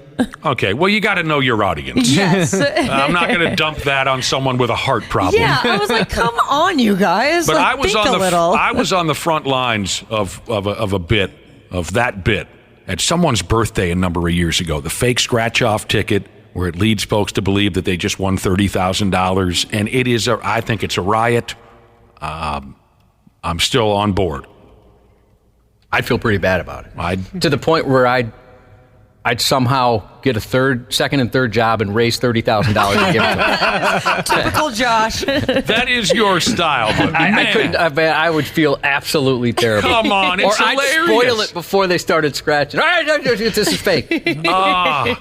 I'm such a fan. A man in Florida reportedly purchased a brand new Porsche with a check he printed on a home computer and then decided to splurge on some watches. And that's where he got into some trouble. 42-year-old Casey Kelly cashed in nearly $140,000 at a car dealership last week. $140,000 for a car. But he was taken into custody a day later when he attempted to buy several Rolex watches at a jeweler with more bogus checks. You got unlimited fake money, and the second thing on your mind is, I'm going to buy a watch? Well, I suppose you want people to know how rich you were. For God's sake. Or assume how rich you were. Nobody I know ever looks at someone's wristwatch for any reason. That's true. All of you could have Rolexes and I wouldn't know. Wouldn't notice a damn thing. I've noticed before, but it's like I don't know what they're worth. I've definitely been like, oh, hey, that's a nice watch. Like, it looks good on you. I mean, you probably only noticed because it was the gaudiest thing you had ever seen. Yep. Yeah, I don't know if are Rolexes recognizable just by looking at them? Like, you look at an Apple Watch, you know that's an Apple Watch. Or do you have to look for the Rolex sign on there? I guess I don't know watches enough to be able to tell just by sight alone. The fancy watch crowd, I know nothing about that. What would you do? Okay, so his first choice was a car. He's got all this fake money. Yeah, $140,000 car. Makes sense. Most of us would probably go for a car. What would be your second choice? For me, it certainly wouldn't be a watch. That'd be the last damn thing on my mind. Maybe a vacation? A vacation. Yeah. Sure. Book a plane ticket to Biafra or something. I could go for some Jersey Mikes. Oh! 42-year-old Casey Kelly, he cashed that check after stealing the Porsche 911 Turbo. The dealership unsuccessfully tried to cash his check and then reported the vehicle stolen. The jeweler, however, opted to keep both the check and the watches until the money cleared. They've maybe been burned before. When the check came back as false, the cashier reported the crime to police. Kelly later admitted to authorities he printed the checks at home, but he didn't think it was a big deal. Casey stated he didn't know how big the deal was and that it was his account number on the check that he printed out, so he thought it'd be fine. He was arrested for grand theft of a motor vehicle and using a false banknote. Dude, this guy's a moron. Well, I thought it was okay. I do remember as a kid thinking how mean my parents were. You go to Target or whatever, and you'd want a toy, and they'd always say no. And I'm like, well, you got checks, just write it for enough. They'd say, we can't afford it, we don't have the money. I'm like, well, just write it for whatever you want, not understanding how checks that works. Australia will introduce new laws giving workers the right to ignore unreasonable calls and messages from their bosses outside of work hours and without penalty. Potential fines even for employers that breach the rule. I bet a lot of people would like that here. By here, I mean in the U.S. The right to disconnect is similar to laws giving employees a right to switch off their devices that are already in place in France, Spain, and other countries in the European Union. A majority of senators have now declared support for the legislation. The provision stops employees from working unpaid overtime through a right to disconnect from unreasonable contact out of hours. Is that right? Yeah. How about that? Your boss can't call you, otherwise he's charged. You have no right to contact me between this hour and the other hour. Yeah, how about that? I'll be damned. Lisa Frankenstein is in theaters this week. A misunderstood teen and a reanimated corpse embark on a murderous journey to find love, happiness, and a few missing body parts. Tonight on CBS, Super Bowl Greatest Commercials 2024. And due to the Super Bowl this weekend, a new episode of True Detective Night Country airs tonight on HBO and streams on Max rather than the usual Sunday release. Then Sunday after the Super Bowl on CBS, the series premiere of Tracker. Lone wolf survivalist Coulter Shaw travels around the U.S. using his tracking skills to help individuals and law enforcement agencies solve mysteries. Teed up golf card number 3, our final card for 2024, goes on sale today at 9 a.m. Golf 7 area courses, save $200. Get yours at 93x.com before they sell out. Mike Shinoda of Lincoln Park turns 47 on Sunday. Jennifer Aniston, hubba, 55. Insane. Tomorrow, Elizabeth Banks turns 50. Twins outfielder Max Kepler, 31. Ashley tomorrow. Soon to be former Twin outfielder. Yeah, sorry, Ash. Yeah, I know. It's okay. He's still we beautiful. don't know. They've had rumors. Every year. Yeah, that happened last year, too. We love the strudel. Michael B. Jordan, 37 today. Loki in the MCU. Tom Hiddleston, 43. Charlie Day. Benny in the Lego movies. Charlie in It's Always Sunny in Philadelphia. Oh my gosh, Charlie Day and Max Kepler share a birthday? They are like my 2 biggest crushes. That's beautiful. Well, if you were paying attention, Max Kepler is tomorrow. Charlie Day is today. She doesn't pay attention, Cubby. I was too focused on the mental images. I'm sorry. And it's hurtful. 48. Joe Pesci. 81 today, believe it or not. He doesn't do anything for you, Ashley? No. I'm good on that one. Boy, wasn't he scary in Casino? Yes. Oh, my goodness. Not so much in Lethal Weapon 4, but Casino. Lethal Weapon 4. I loved Lethal Weapon 4. That's with Chris Rock, right? They F you at the drive-thru. Sorry about the phlegm. I'm emotional. Happy 40th to your mom's chest hair Jesus on Sunday. Happy birthday tomorrow to Dirty Dave Jesus from your wife special ed teacher Jesus and from Redbeard Gold Miner Jesus as well. Wheelchair Jesus has a birthday tomorrow. Hope it's a great one. Yeah, tomorrow. Snot Rocket Jesus. Oh, I love Snot Rocket Jesus. Yep. She texted in a special birthday shout out to her bestest lizard. Cheers to 38 on this rock, she said. Happy birthday to Gavin, turning 13 today, and a belated birthday shout-out to Remy Lou, who turned 6 yesterday from Insulation Hauling Jesus. And then happy 25th tomorrow to my stepson Cameron, who I'd like to say something about how much I love him, or how proud I am of him, or how meaningful it's been for me to be a part of his life all these years, or how I love the man he's becoming, or how I can't imagine my life without him. But I'd never do that. I would never embarrass him like that on the radio, otherwise he'd never talk to me again. Happy birthday tomorrow, Cameron, and that's 93X News. Please welcome people's sexiest man alive, Mr. Randy Shaver. On the Half-Assed Morning Show. If the Chiefs lose, I won't eat McDonald's anymore. Ever. What? Yeah. It's crazy. That's Wait. That's how confident I am. No. Matter of fact, this is rated PG, right? This is rated PG. You can say what you want. It's like Disney. Yeah. You can say what you want. Go for it. Matter of fact, if the Chiefs lose, I'll divorce my wife and no more sex for the rest of the year. I mean, that's how confident I am. Come on. All right. Why we should care, I have no idea, but former NFL wide receiver Chad Johnson says he won't have sex for a year if the Chiefs lose to the 49ers on Sunday. And not only that, he said he'll divorce his wife. I wonder if that perked her ears. Yeah. Like, what the hell, man? And he won't eat McDonald's. He loves McDonald's. He's known for his love of McDonald's. His favorite food is McDonald's. He says he'll give that up, too.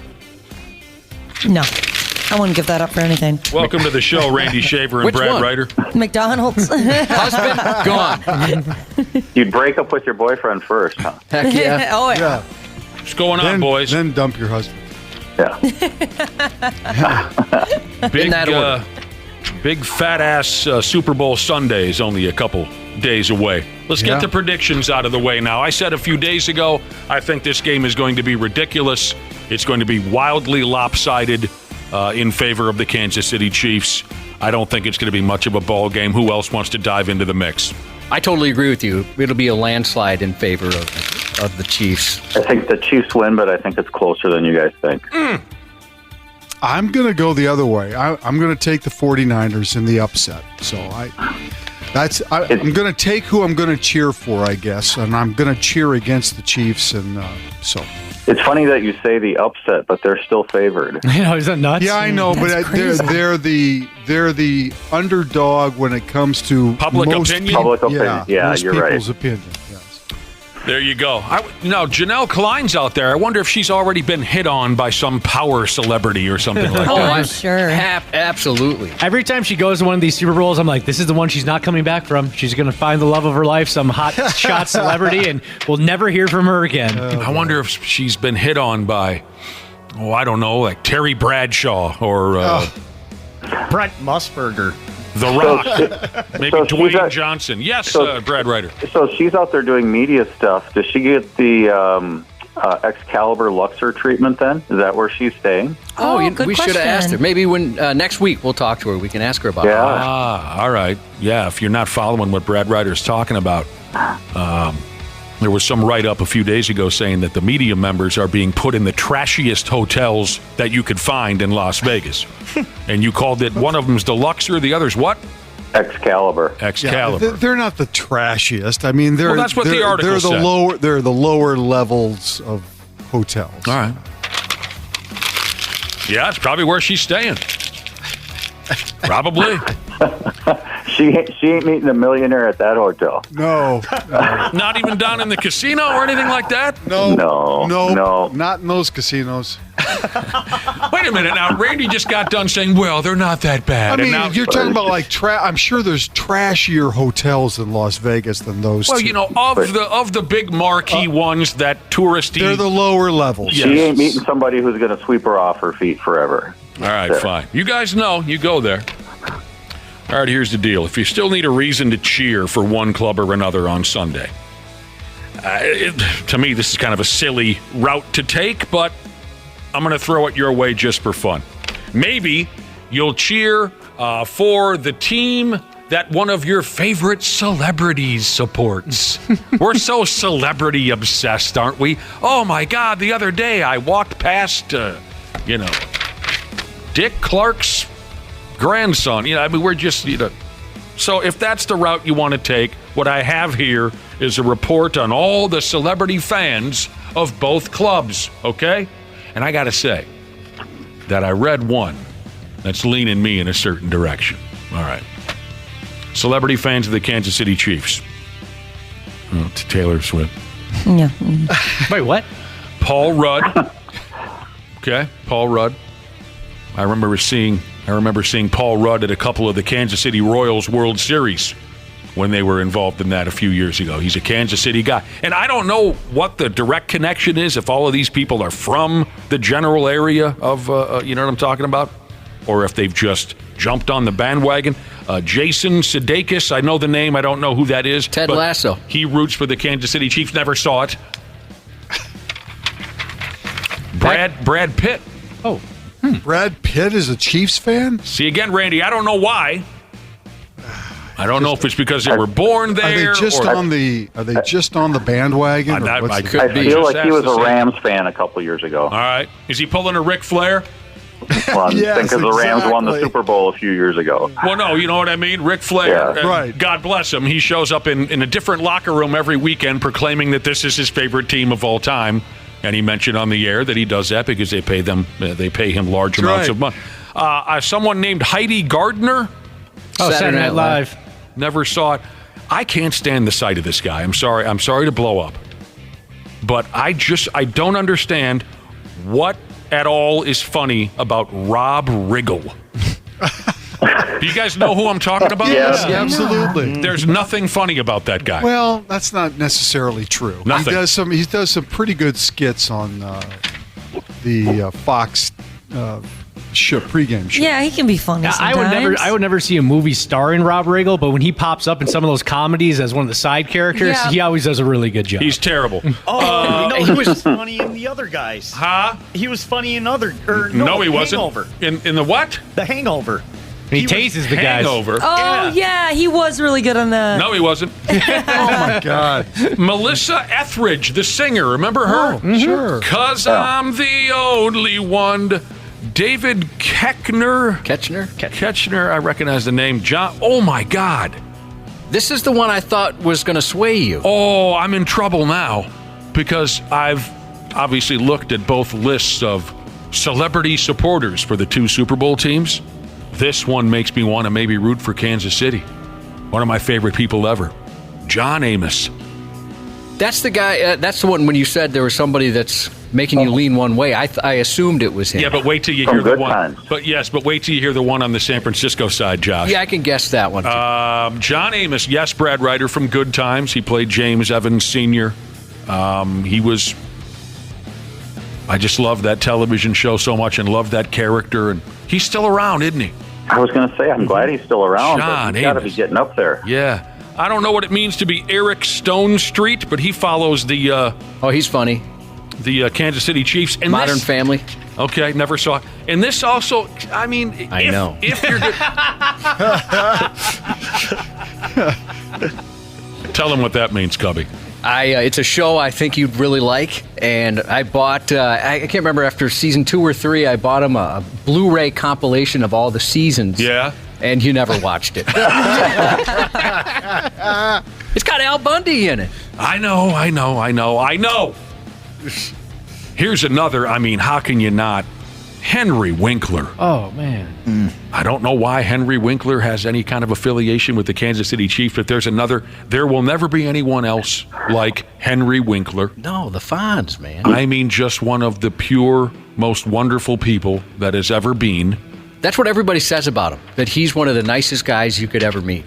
You probably don't want to know the connection because I've heard the story. Go ahead. What I want to hear. I don't know the details, but he and Patrick Mahomes are tight. Well. All right, so if I was to play this game, I'm going to go along with whatever my favorite. So far, I'm kind of leaning towards the Chiefs. Okay, 49ers, famous people who root for the 49ers. I don't know, someone called E40? Yeah, he's a rapper. Yep. Olivia Culpo? Oh, yes. Well, no, wait a second. I'm thinking of a different Olivia. There's an Olivia that's dating Christian McCaffrey. Culpo. It says she's a model and actress. Yep. I don't know this person. Isn't that the one that's the one that is dating Christian? Yes. Christian McCaffrey. Yeah, and she was Miss Universe 2020. Okay, you're right. Yep. Okay, I've heard the name. Lil Jon likes the 49ers. Andre Iguodala likes the 49ers. Saweetie? Saweetie. Saweetie. Another musician. Yeah. Jeremy Renner. I like him. Andy Samberg. Like him. Oh, love him. Allison Brie, not familiar. Dana Carvey. I've always wanted to punch him in the jaw.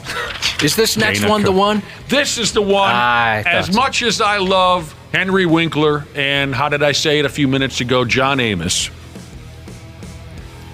this is the breaking point, or whatever you want to say, the deciding factor for me.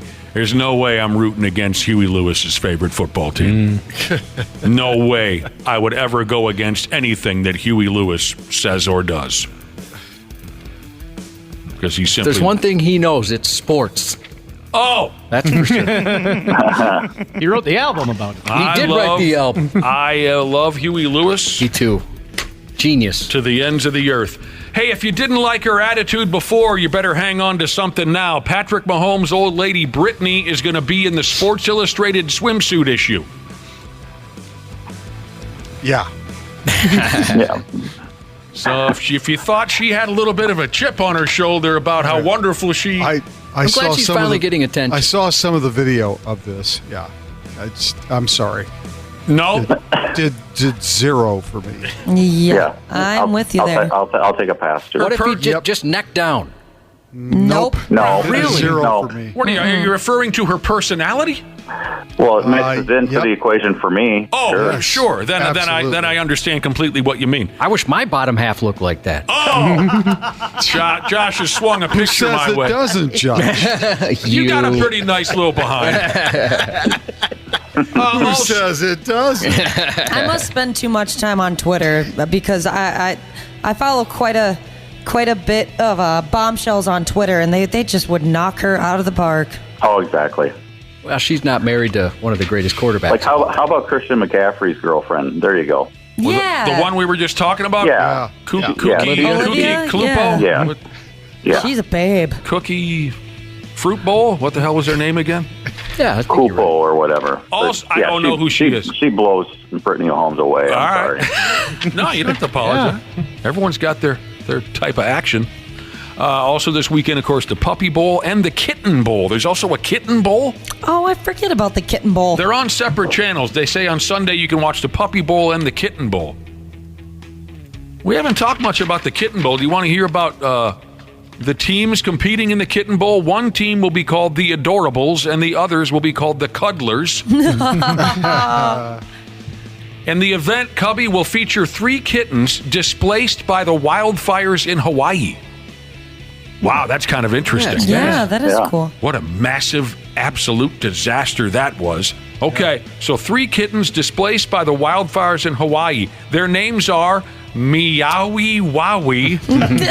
Sounds like a weed strain. You guys love this stuff. You love this kind of stuff. Just like that dopey snowplow naming contest we have in town. You love this type of stuff. It's fun. There's Meowie Wowie. Well, it's more fun than Rob Riggle. There's another kitty named Honolulu. And a kitty named Surfin' Sammy. Yeah. They're going to get on that little artificial turf they use and just pull it all up. Yeah, they'll get their claws into it and just destroy the place. Yeah. Drop a turd and walk out. Yeah, I love it when they throw a flag when one of them drops a turd. Yeah. That's pretty funny. Randy Shaver, this is totally up your alley.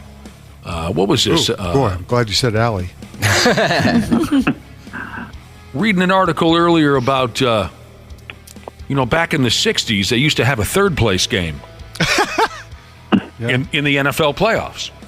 You knew that, right, Randy Shaver? They did? Yeah. I honestly don't remember that. Okay. I had heard stories. I do not remember that. I had heard stories. There's an article here where ex-old-timer Minnesota Vikings are talking about what they called the Losers Bowl, and it was the NFL's third-place game that they ran during the 60s. The Vikings got a crack at this in 1968. They played in the third-place game against the Dallas Cowboys in Miami, Florida. They quote Dave Osborne. They quote Bobby Bryant on their experience playing in the third-place game. I'm surprised you'd never heard of this. I'd heard about it, never looked into it much. Yeah, I mean, I've never heard of it. Okay. Sorry. Yeah. No, it's okay. In 1968, the Vikings were in the playoffs. They got beat by the Baltimore Colts. So they got placed in this third-place game, played the Cowboys, lost. But Dave Osborne, running back for the Vikings for about 10 years there, from the 60s into the 70s. He's still around. He's still around. Good for him. Jersey number 41, by the way. Yeah. He said, we called it the Losers Bowl because 2 losing teams played each other. He said it was just another ball game. Yeah. But the NFL, who was it? Bobby Bryant, I think, is quoted later in the story saying, look, the NFL just wanted to put something on television. Mm-hmm. That could make him a few more bucks. Yeah. That hasn't changed, has it? No. Bobby Bryant did have an 81-yard punt return for a touchdown in the Losers Bowl in 1968 against the Cowboys. So what was the point? Dave Osborne said basically we were just playing the game to fill some TV time. There was an off week, and they wanted to get something in there. Oh, the off week before. So there was 2 weeks between the end of the playoffs and the Super Bowl? Yeah, maybe instead of the Pro Bowl back then, that's what they did. Yeah. I don't know. I'd like to look further into this because, like I said, I'd heard about it, but never really. Well, in 1968, I was 10 years old, so I guess I'll plead ignorance at that point because I don't remember that. This was the Vikings' only appearance in the Losers Bowl, and I'm sure there's some jokes coming in Well, already. they probably got rid of that pretty quick. It lasted 10 years. I think there was one. So the Vikes played it in the game in 1968. There was one more of them, and then they squashed it. Yeah. All right. They handed out all their end-of-the-year type awards. The National Football League did yesterday. Let me blow through this for you. Kevin Stefanski won the Coach of the Year, but I guess what was cute here was whoever introduced him whoever introduced him at the podium as the winner called him Steve Stefanski instead of Kevin. Was it you? Did you introduce him? It was not me. It sounds like me. Kevin Stefanski, Coach of the Year. Comeback Player of the Year, Joe Flacco. Yeah. Rookie, MVP, Lamar Jackson. Yeah, not even close. Offensive Player of the Year, the aforementioned Christian McCaffrey. Rookie of the Year, C.J. Stroud. Defensive Player of the Year, Myles Garrett. Yeah. Defensive Rookie of the Year, Will Anderson Jr. Yep. Congratulations to all those fellas. Yep. They announced the latest Pro Football Hall of Fame class. I don't remember getting bombed with all this extra information during Super Bowl week. It always happens during this week. Oh, okay. Yeah. Yep. Here's who's going into the Hall of Fame. A lot of defensive specialists. A lot of Bears. Well, we got one Bear. We got two Bears. Okay. Julius Peppers, that's 3. Here we go. Dwight Freeney. Great defensive end. Randy Gradishar. Yeah, great linebacker. If you're a little older, you remember him from the Orange Crush Denver Broncos defense of the late 1970s. Right. Devin Hester. There's a Bear. Yep. That's cool. He'll be inducted by Chris Kluwe. Andre Johnson. Great wide receiver. Steve McMichael. Yeah, thank God. You know, he's near the end of his life with I've ALS. heard bad things. Yes. I've heard bad things. Yeah, I saw the announcement. He was surrounded by a whole bunch of friends and people. You know, he is bedridden and looks, he's just near the end of his life. That's awful. And to get in was one of the things that he has been saying, or people have been saying about him, is he wanted to live long enough to be able to know that he got into the Hall of Fame. So is that happening then? He understands what's happening? I believe he does. It's very sad. Yes, Yeah. it is. It's very sad, but I still have to wonder if there were any other ex-members of the Four Horsemen surrounding him or was he NWO? Which one was he, Wapple, when Steve McMichael was wrestling? I don't even know. Julius Peppers is going in, and Patrick Willis. Says he was a member of the legendary Four Horsemen and a one-time WCW United States champion. There you go. Yeah, he got in the wrestling ring. Timberwolves thumped the Bucks last night. Great third quarter. They just played an all-around great game. Yeah, great third quarter, though. Third quarter, they blasted them right out of the arena. And sometimes it's not who you play, but when you play them kind of a thing. Sure. Milwaukee has played 5 games in 7 nights. They were coming off a road trip where they went 1-4. They're resting players. They got guys that are hurt. The Wolves caught them at a great time. Having said that, though, they also played a great game. So, well, shout out to the Bucks organization. You were 32-14, and you fired your coach, and you're 1-5 since you fired your coach. yeah. Nice move. Yeah, nice move. I also, we talked about it. This guy, what was the ex-coach's name? Nobody knows. I don't remember already, but he was 32. He was 32-14, and he lost his job. Right, but wasn't the sentiment there was that he just wasn't connecting with the players? I mean, the players rule the roost. Right. Yeah, I know. I get it. I was around it. I understand. Oh, I know. I'm not trying to tell you. I'm not claiming you don't know this. I'm just speaking generally here. Yeah, right. It's ridiculous. This happens year after year. It seems like it happens in this league more than any other, though. I think you're right. You can't. I mean, can you imagine an NFL team letting its head coach go if they were 10-2 in the middle of the season? Of course not. I mean, it is. It's ridiculous. Yeah. But the Greek Freak wasn't happy. Some star player wasn't happy. Right. Lillard, Exactly Middleton, whoever. And okay, fine. Lillard and Middleton didn't play last night. Even if the Wolves would have lost last night's game, the way they played was much improved. Than what we've seen, on and off. They had a great game last night. They're playing they got the weekend off. They're playing the Clippers on Monday. Okay. Patrick Beverley traded from the 76ers to the Milwaukee Bucks. Yeah. I'll tell you who got really who improved a lot in the trades yesterday was the Dallas Mavericks. Dallas Mavericks picked up P.J. Washington and Gafford from Washington. P.J. Washington from Charlotte and Gafford from Washington, and they were in such need for upfront help. Derek Lively's been in and out, hasn't been able to play very much for them at center. They improved themselves quite a bit. So there are some teams in the West that made some moves yesterday that will help them for sure. Gotcha. And one quick note before we move on. We were talking about this when we got off the air yesterday. The Twins are finally going to do, I probably should have thrown this in when we were talking about the Puppy Bowl. The Twins are finally going to do a bark at the park, bring your dog to the ball game type of a deal. Oh, good. I love those. Mm-hmm. They should do it. We do it. Go to the Saints game with that. That's fun. Yeah. They should do it 7 or 8 times a summer. Yeah. I agree. I don't understand what the problem is, why it took so long. I heard like the groundskeeper's afraid of dog piss getting all over the place. Whatever. Let's have some fun. April 12th, you can bring your dog to the ball game. Well, do they have, I've never had a chance to go to one of those. Do they have like a designated pee area for the puppies? I was at one and I don't remember, Ashley. They gotta have something, right? You gotta There's believe no they way. do somewhere. Yeah. They should, I hope they sell like dog treats at the concessions. That'd be cool. There'll be at least $15 if they do. Yeah. You're right about that, Brad Ryder. Nick, your Eskimo brother. Yes. He's got a job. That's what I heard. You're talking about Mike Zimmer. Yeah, he's going to be the new D coordinator for the Cowboys. Good for him. I like that Came guy. down between Zimmer and Rex Ryan. Oh, God. Jesus. Another one of my Eskimo brothers. From the past. Oh, man. Oh, man. Both of my Eskimo brothers there. Mike Zimmer and Rex Ryan. Man. All right, Wop, we'll go ahead and F5 that dad fight starter button. Dad fights!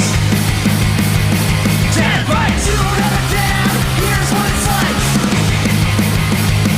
Dad fights! Dad fights! Randy and Brad, they just fight. And the dad fights! Yeah! Hey! You know, before we move on to dad fights, I'm glad that Lake Street Handshake Jesus texted to remind me. This gets pretty tired, but I'm going to go ahead anyway. Was I again the only one who watched the Timberwolves game last night? No. Oh. I watched most of it. Everyone else is silent, you bastards. I get the notifications on my phone, so I follow that way, but I don't ever actually watch it in real time. Ashley, please. I thought you'd be proud of that. I give people updates. I don't need your friggin' updates. The Robin Lopez thing. That was funny. Yeah. Okay, I didn't have the volume up very loud last night, so let me understand this. Explain it to me if I'm wrong here. So Robin and his twin brother, are they twins? No, they're brothers. Okay. No, they're brothers. Robin and his brother, Brooke, both were on the Milwaukee Bucks roster. Correct. Robin gets let go yesterday or the day before. And is he upset? Because last night, if you watch the game, Brooke is playing for the Bucks. Robin sits courtside for the entire game. He never once looked up to watch the game. He's reading a book. Weird.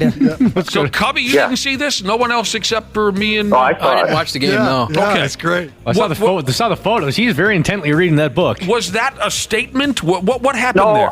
See, I think he did get traded to the Kings, but the Kings have already said they're going to release him. Right. So he's hanging around in town. More than likely, I mean, this is my take, he's probably going to end up back with the Bucks, but probably not on the same type of contract. So this was a joke. This wasn't done out of anger. I couldn't figure it out, and maybe Michael Grady and Jim Peterson explained it, but I just didn't have the volume up. Yeah, I didn't have the volume up either, but that's kind of my take. Is that he doesn't have to go to Sacramento because they're just gonna release him. So they're gonna buy out his contract, and he'll likely probably end up back with the Bucks again. That was really interesting. I mean, at times as you're watching the game, like say Chris Finch is arguing with the referee, right behind them, there's Robin Lopez right in the front row, and he's just paging. He never looked at the game once. Be funny if they made him buy the ticket. Yeah. Well, he had good seats. He sure did. People are telling me those guys are twins, Robin and Brooke. They might be. I was know they're they're brothers like a year or two apart. Fair enough. They certainly look a lot alike. Okay, it's time to fight. Randy Shaver and Brad Ryder are just minutes away now from going at each other in another edition of our Friday morning trivia face-sitting that we call Dad Fights.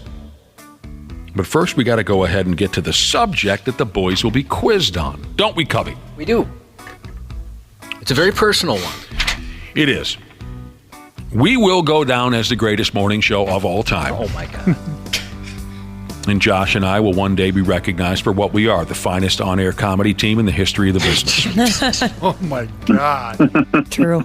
The 93X Half-Assed Morning Show celebrates its 25th anniversary tomorrow. It's official tomorrow. We've talked a little bit about it earlier. And there are celebrations being planned. We'll tell you about that when the time comes. We got other little parties in the year 2024 to celebrate our 25th anniversary. We can't thank our loyal listeners enough. Thanks to you folks sticking with us for all these years. Thanks to you, we've become more powerful than most regular folks could imagine in their wildest dreams. Oh, my God. Okay. It was on February 10th, 1999, this radio show made its debut. And it sucked at first. And it continued to suck for a while. Till I came along. You saved us. These things do take time. And you got to wait for certain people to get out of the way, too. Oh, man. Oh, man. Oh, man. 1999 is when it all started. So today, you two donkeys are going to be tested on your knowledge of big things that happened in 1999. Big things that happened in 1999. Could be sports, could be movies, could be not movies, could be this, that, pop culture stuff, you know? Listen to the clues and information we've set aside for you, and you'll have to name some of these big damn deals that went down in 1999. I'll be damned. You know how we do it around here. You just want to be the first one to answer correctly. Shout out your answer. Shout it out loud. Kiss used to say, but that wasn't in 1999. That was in 1976. If you're correct, you'll hear the bell. That means you've received a point. It's kind of been fun the last few weeks. We kind of wait on Wapple to find out what our incorrect sound effect is going to be. What do you have in mind today, Kermit? Oh, hell no! We got Steve Harvey. Is that Steve Harvey? Yeah, he's going, oh, hell no! Somebody must have, I'll tell you what, somebody must have said something ridiculous on the Family Feud. Yep. Nick, grab her! So if he cracks me up, man. Yeah, he's great. One more time if they're incorrect. Oh, hell no! That means you receive no points. You can steal a point if your opponent wets the bed with an incorrect answer. 10 challenges plus a tiebreaker if necessary. And I do this quite often. Oh, I got it. Getting it started. Boxing Day Baby Sheezus. This is Boxing Day Baby Sheezus from Hastings, Minnesota. Pet mama to 3 cats, 2 guinea pigs, 2 chinchillas, and 2 lovely lady hens. Today, we have a battle of the elements. In one corner, master of the golf course pond crash, Randy, the ass man shaver, who luckily was able to use those bodacious booty cheeks as a flotation device. We love Randy, but look out for that foul language if he gets an answer wrong. In the other corner, Brad Ryder, wielder of the wind via a beloved minion known as Leaf Blower Guy. Not to mention that powerful Vader-esque breath. We also love Brad Ryder, but make sure you knock on that office door before going in. Brad is jacking off. Oh, no. This is Dad Fights 157. He would never at work. Never. Not since the incident. Man. I'm not familiar with Boxing Day Sheezus. It's a first for me. Thank you very much, Boxing Day Baby Sheezus. You did a great job. And if you want to get involved in an intro for a future dad fight, you got to send us one of those electronic mails. HAMS93x@gmail.com. Give us your information. We'll give you a phone call. We'll get you lined up. Boxing Day Baby Sheezus. She did have a very pleasant voice. She did. Yeah. Yes. Wonderful. Yeah. 1999, you bastards. Due to this year's Super Bowl being played in Vegas, some fans, of course, are worried players may cave to the temptations of Sin City, leading to arrest, itchy STDs perhaps, and some other mishap before game time. After all, it has happened before, like 25 years ago, prior to Super Bowl 33. As his team prepared for the franchise's first Super Bowl appearance, This Falcon safety tried hiring a hooker in Miami. Eugene Robinson. The night before the big game. Eugene Robinson is the correct answer.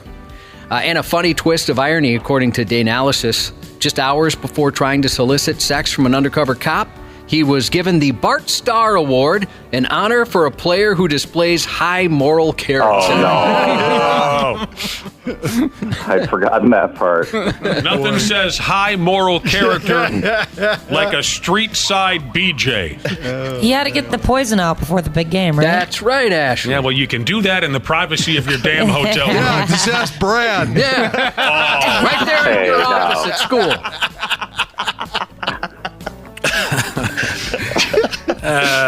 Randy. We got and the Broncos won the Super Bowl, so there you go. Brad, isn't morning radio something? We got Wapple over there, but somehow you've become the jack-off guy. Yeah, I don't quite understand that. Thank you. Morgan Freeman has to have inserted other names other than that one before. Is jacking off. You know, I show up for free and suddenly I'm the jack-off guy. Wapples admitted he did it 7 times in one day, but now Brad's got the label. Oh my God. Randy's correct. He's up 1-0 with the correct answer of Eugene Robinson. I remember that very well, and that was how embarrassing, how awful. Yes. The night before the game, you're looking for some roadside dome for Pete's sake. It's that rock star lifestyle, you know. All right, here we go. We're looking for you now to give us the name of one of the most popular songs of 1999. Puerto Rican singer Ricky Martin was definitely enjoying the crazy life when the lead single from his first English language record went number 1 in more than 20 countries. La Vida Loca. Good, Brad. And ended up being one of the best-selling singles of all time. I never would have guessed that was one of the best-selling singles of all time. I know it was popular, but... It tortured folks in 1999. Sure it did. Livin' La Vida Loca. Translation, Livin' the Crazy Life. Brad Ryder's on the board. He's correct. The track was nominated for Record of the Year, Song of the Year, Best Male Pop Performance, and even that's not even the end of the list of the awards that song was up for at the stinking Grammys.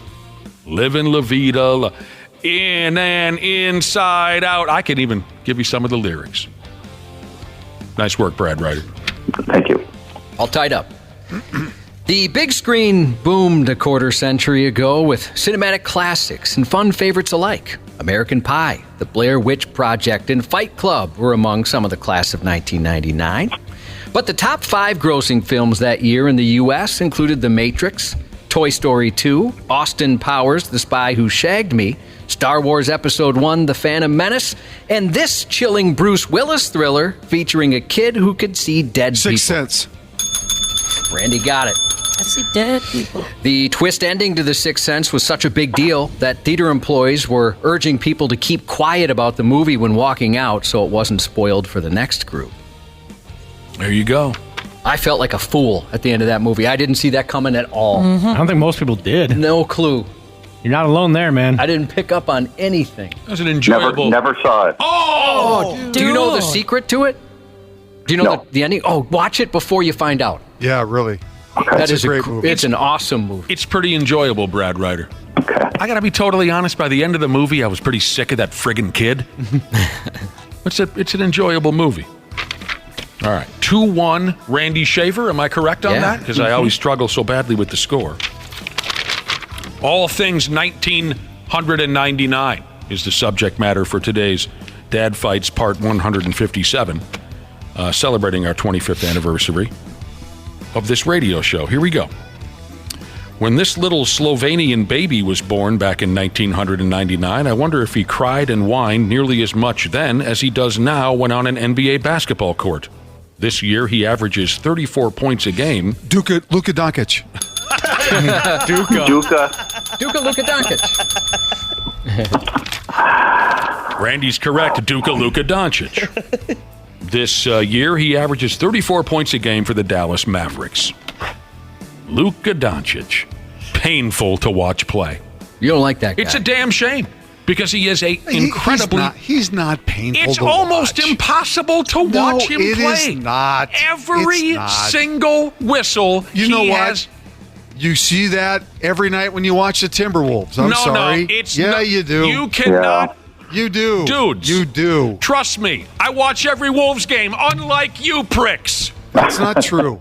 I'm telling Luka you. Doncic is in a league of his own. He might be in a league of his own, but it's not rare. I didn't say it was rare. The guy is like every other NBA star. I'm sorry. Who said it was rare and who said it wasn't common? Randy. And Doc Rivers is in a league of his own for coaches. Absolutely. Absolutely. Can you imagine if those two teamed up? It would be. They might give him enough time.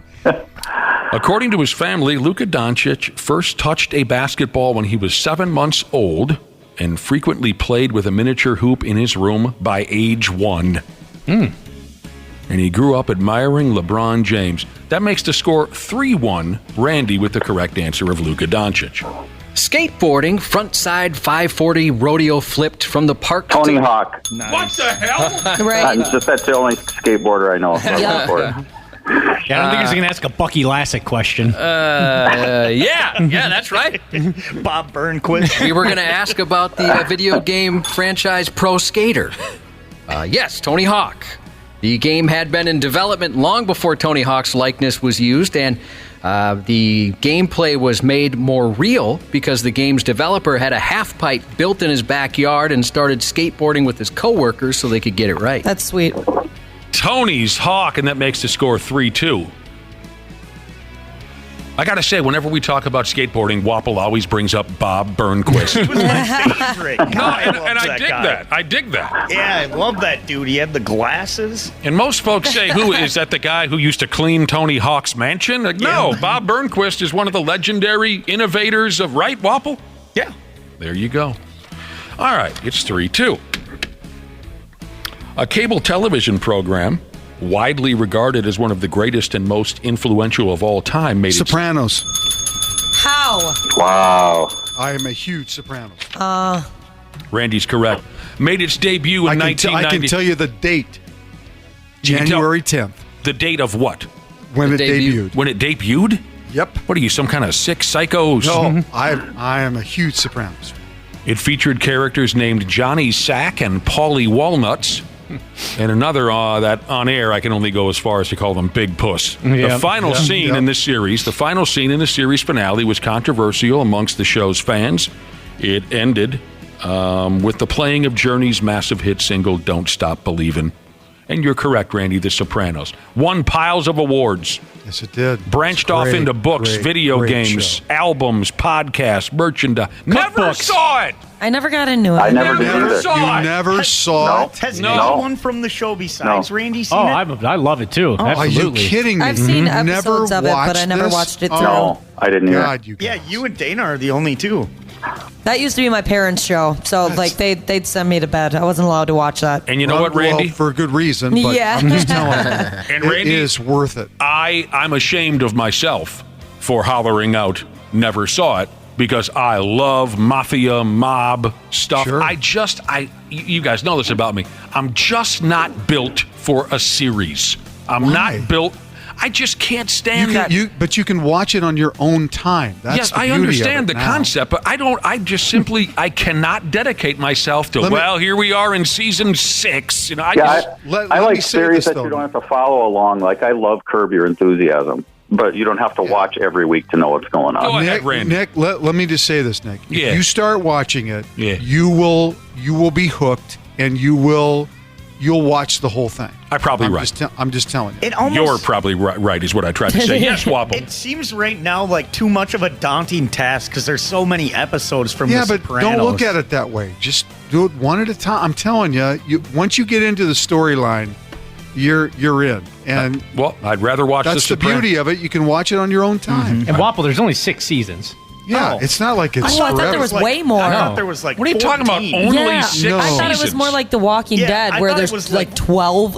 I thought it was like Lost, like Oh. season 25. Well, like, oh, how am I But wait ever a gonna minute. catch up? Only 6 seasons. What does that mean? Like 60 shows then? 86 episodes. Oh, for F's sake. That's doable. So 86 hours. Randy, I'm sure you're right. I'm sure I'd be hooked. I'd rather watch The Sopranos than Luka Doncic. But anyway, is it 4-3, Randy?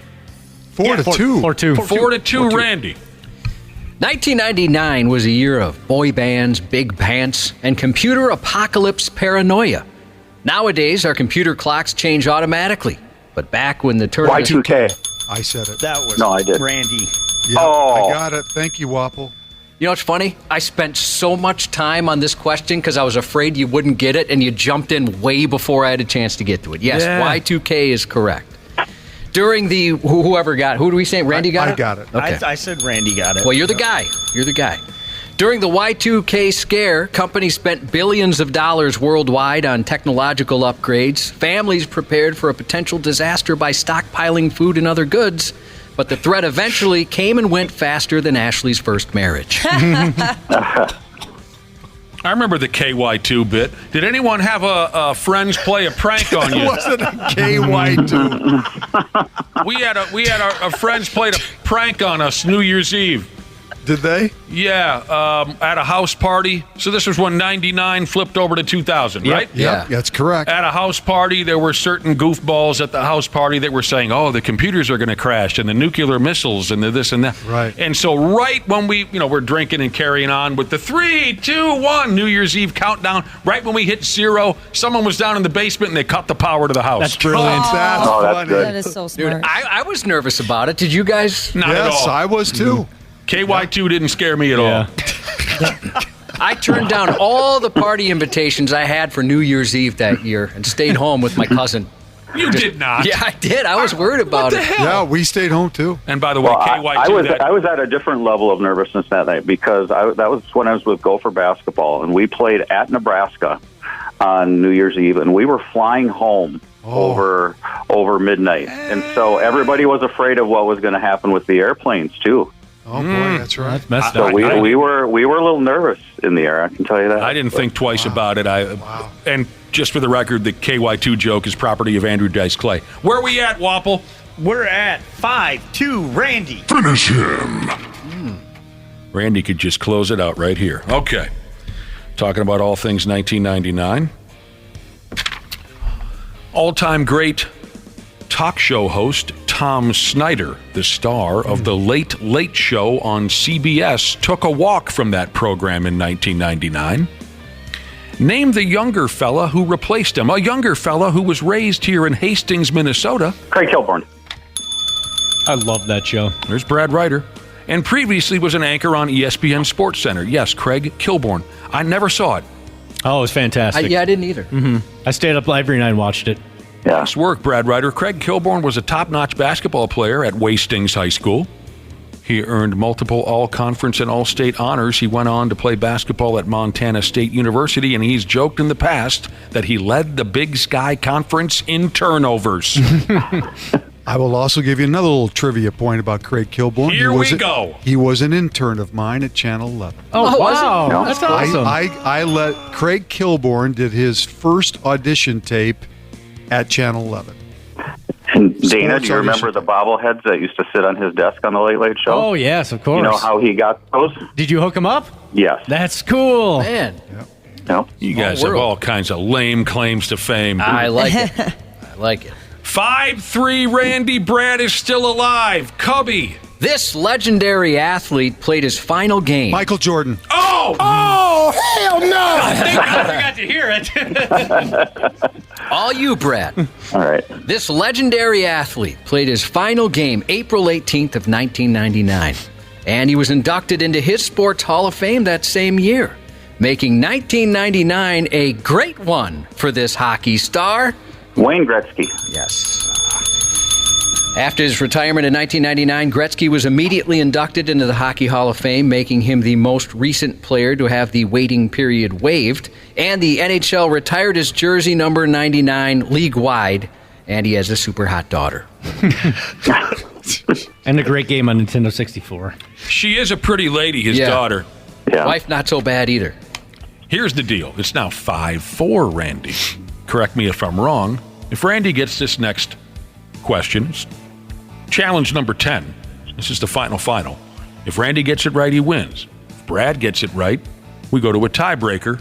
If no one, Randy Shaver wins. Correct. And I'm so glad we got to this one because I want to see where it goes. Okay. It's hard to believe this gimmick took off the way it did, but on New Year's Day, 1999, an animatronic singing fish hit stores for the first time. At first glance, this product appears to be a mounted game fish, but then the mounted fish turns its head, wiggles its tail, and sings cover songs. Big Mouth Billy Bass. Yeah, Brad!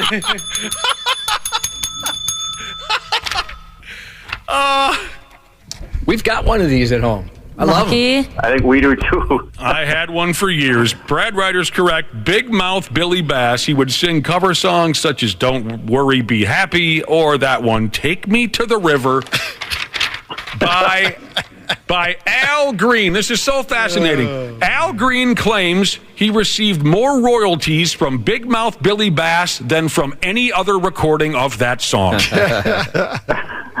Tiebreaker. Adapted from a popular British show of the same name. Harry Potter.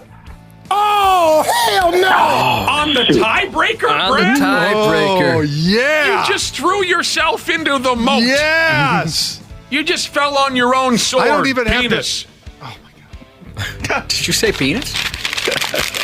Adapted from a popular British show of the same name. This game show made its U.S. debut in 1999, and at its peak was more popular than even Monday Night Football. Its popularity may have had a lot to do with its charming host, Regis Philbin, or simply the chance at winning $1 million by correctly answering 14 multiple-choice questions. Who wants to be a millionaire? Fatality. Always loved that Suck it, Brad. I went for it. I'm busy over here, remember? show. Oh, yeah. I know what you're doing.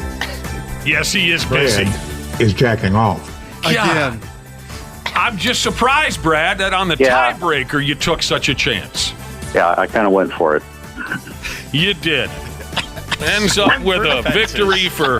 Usually the tiebreaker, you got to go for it, so I did. I suppose. Give it a little more time, though, but yeah. Yeah. Nice game, boys. Excellent effort. We had some fun with that one.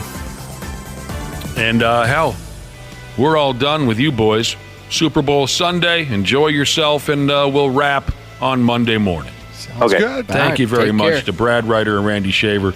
We got to take a breather. My God, we've been on the air. We'll be right back. We've been on the air for 25 years. we could use a break. We'll be right back on the Half-Assed Morning Show. Half-Assed Morning Show. They're loud, they lose control, they do their little circus act, they're a nuisance.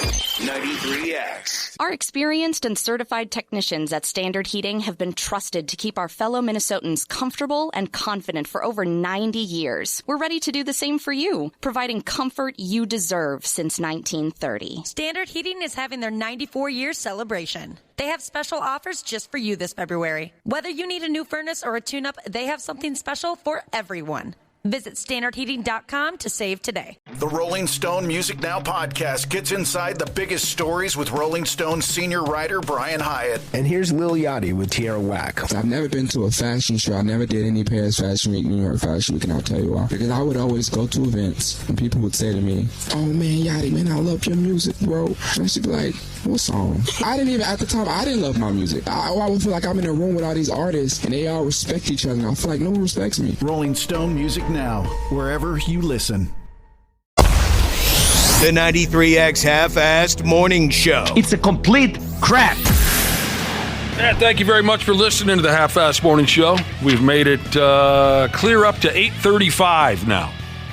And here we are, not only excited because today is our Friday, but we're also loosely celebrating the 25th anniversary of this here radio show. Hard to believe. Thank you so much to everybody who has been texting in with messages of congratulations. We thank you. We'd be jack squat without you hilarious people joining us every morning. So if we can't respond to every one of the text messages, let me just cover it right here by saying thank you very much for all the kind words. I'm pretty convinced, and Cubby, I think you are too, that our promotions department dumped these concert tickets into today's program in honor of our 25th anniversary and in honor of our love for the legendary metal act by the name of Iron Maiden. They're pretty deliberate in what they do, so I'm confident they're the ones that did this. We appreciate that. And we also appreciate the balloons. I'm assuming the promotions department did that. A nice 25th anniversary balloon setup out there. Yeah, they set up some balloons and some decorations out there, but I don't see any beer. They drank all the beer. Did they drink all the beer? Right now on the Luther Bloomington Kia text line, text romance to 651-989-9393 for a shot to win tickets to 93X presents Iron Maiden October 22nd at Xcel Energy Center. Plus, a gold-dipped rose that will last forever from Arthur's Jewelers. Nice little side prize, furnished by Live Nation and Arthur's Jewelers. Thanks to our promotions department, it would feel weird even just loosely celebrating our 25th anniversary without having something really cool like Iron Maiden tickets to dump on our listening audience. So there you go. I'd like to throw one of those gold-dipped roses at Bruce Dickinson just in hopes that he recognizes me and notices me in the crowd. You think he'd recognize you? I mean, we've been talking. By recognize, I mean like he'd make note of a fan in the audience that threw a rose at him. Well, I mean, we've not know me by name. Just briefly this morning, we've been talking about, some of our fondest memories of the last 25 years, and we did have Bruce Dickinson in studio with us. That was in the year 2001, if I'm not mistaken, when they released the record, as Bruce Dickinson would say, when they released the record, Brave New World. Remember that? That's how he pronounced it. Yes. Yeah. I remember I went and saw him on tour, on the Brave New World tour. Oddly enough, here in town, it was at Dominique Wilkins Auditorium. That was really strange in itself. In 2001, 2002, when they went on tour, they're selling out soccer stadiums all over the world. They come to St. Paul. They played at the friggin' Wilkins Auditorium. It is strange. It's changed now. I think metal fans have grown to appreciate them even more here in America, and now they're playing Xcel Energy, obviously. But I remember when they were playing that evening, and he said, we're going to play some songs from our latest record called Brave New World. Just the way he said it. I'll never forget it. I wonder if we could ever get them in the studio. I wonder if Bruce would come back. So here's the deal. So we did meet him all those years ago. Mm-hmm. I mean, that was ridiculous. I couldn't believe I was standing there in the same room with the guy. I remember both of us saying, that's Bruce Dickinson. Mm-hmm. Being so excited about it. Couldn't believe he was in our building. So I mentioned all the nice text messages that we've received. There was one that I pulled aside. I just like the way it came off. But as I made very clear, we thank each and every one of you. I got a text that says, happy anniversary. Been listening from day one. I can tell what time it is based on where you are in the show. And I know if I'm running behind for work or not. When you're on vacation, it wrecks me. If you guys take a random day off, I worry about what happened to one of you. Oh, no. Sweet. Many mornings I have to reapply my eye makeup or redraw an eyebrow because one of you, with your impeccable timing, has caused me to burst out laughing. I can't imagine starting my mornings in any other way. That's from Go Bison Sheeses. That's wonderful. Thank you very much. I couldn't ask for a nicer text. That's awesome. Just an example of some of the messages we've gotten this morning. Real quick, before we move on to other things, I was also texted a rumor about this weekend's Super Bowl. Now, Nickelodeon will have the alternate broadcast of the Super Bowl, right? Yep. And I think a lot of us are planning on maybe watching. I think, well, I won't have control, I guess. For part of the game, I'll be at the bar, and I'm guessing they won't want to watch the Nickelodeon. But when I'm at home, I'm going to catch part of the game at home. I think I've already decided I prefer to watch the Nickelodeon version. Yes. Way more fun. It is. It's just less NFL-y. You know what I mean? I'm pretty burned out on the NFL by this time of year and breaking down defenses and all that serious crap. This is perfect for me. What a great idea. But here's the rumor. A listener tells me Cartman from South Park is going to sing the national anthem during the Nickelodeon Super Bowl broadcast. No way. Really? It's just a rumor. I find it a little hard to believe because isn't Cartman and the South Park gang a little raw for what we see on Nickelodeon these days? Yeah. Is Comedy Central? Oh, Nickelodeon. Yeah, it's Paramount Plus, right? I think so, yeah. So they are the same. I was trying to figure out the correlation there. You know, if it doesn't happen, I'll still watch it, and, you know, my heart won't be totally broken. But if that is true, I bet that will be a riot. But I think Nickelodeon's gotten cleaner over the years, hasn't it? I'd say so, yeah. Because didn't Ren and Stimpy used to appear on Nickelodeon way back years ago? Well, is Nick at Night still a thing where that was a little more for older kids? No, they don't have that anymore. They don't? No. And Ren and Stimpy was one of the most disgusting programs ever aired on television, and I loved every second of it. Yeah, that was just a fever dream of the TV show. Hell yes, it was. Those two sorry bastards were always sick and dying and just flea-ridden and diseased, and they were so miserable. That's what I loved about Ren and Stimpy. They were just so miserable. Well, anyway, thank you for texting in that rumor. If it comes true, that would be wonderful. Well, I'm definitely going to tune in to find out. That's great. But I love Nate Burleson. And that dude is really funny, so he's worth tuning in for right there, I think. All right, we're going to go the other way now. We're going to go the opposite direction of what Nickelodeon usually puts in front of you. It's been a while since we got filthy around here. Been a while since we got truly filthy around here. And you know what, Josh? Filth more or less built this program. Yeah, it kind of did. It's like the mortar that holds this thing together. Right. Deep down, dirty, filthy talk is part of what built this program. Okay, here we go. When people talk about the negative consequences of adult relations, the negatives of banging, they usually talk about, STDs. God help us, We've all had them. We've all had them? We've all given them. We've all had them. Yes, we have. Yep. Everyone listening right now. You know, maybe a terrible relationship fallout. Oh, she hates me. Oh, she threw all my clothes out the window. Maybe an unplanned baby got made.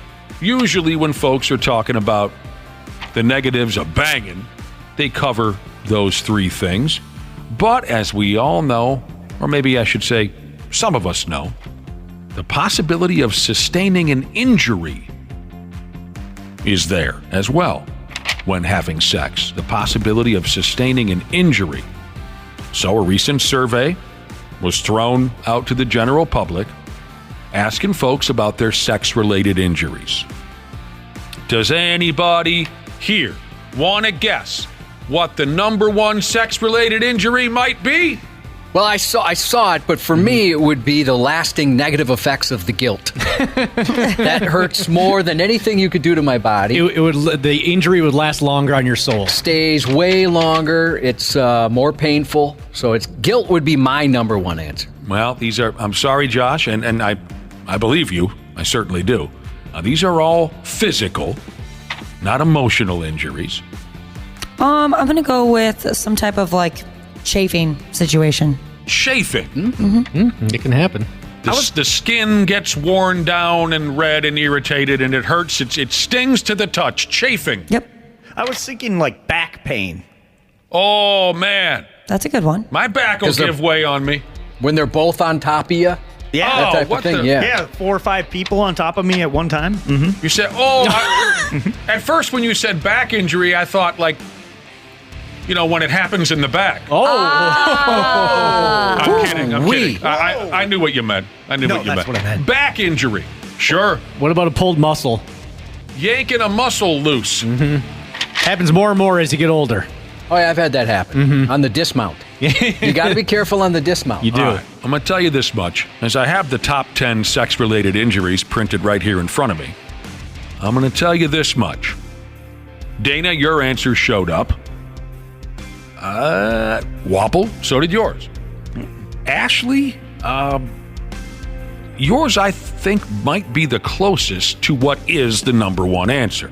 So we have this top 10 sexual-related injuries. Just so happens we've come to a time when we have to take a little break ski. So when we come back, we'll check everyone's answers. We'll check that top 10 here on the Half-Assed Morning Show. You're listening to the radio.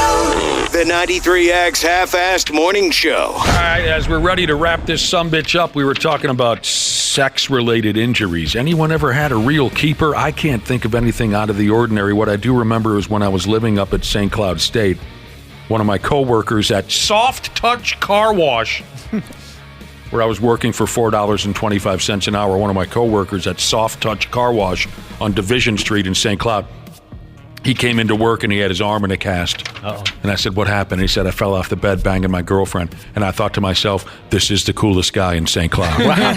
Mr. Awesome right there. Mm-hmm. Dean. Basically, Dean is who he is. The Dean of St. Cloud.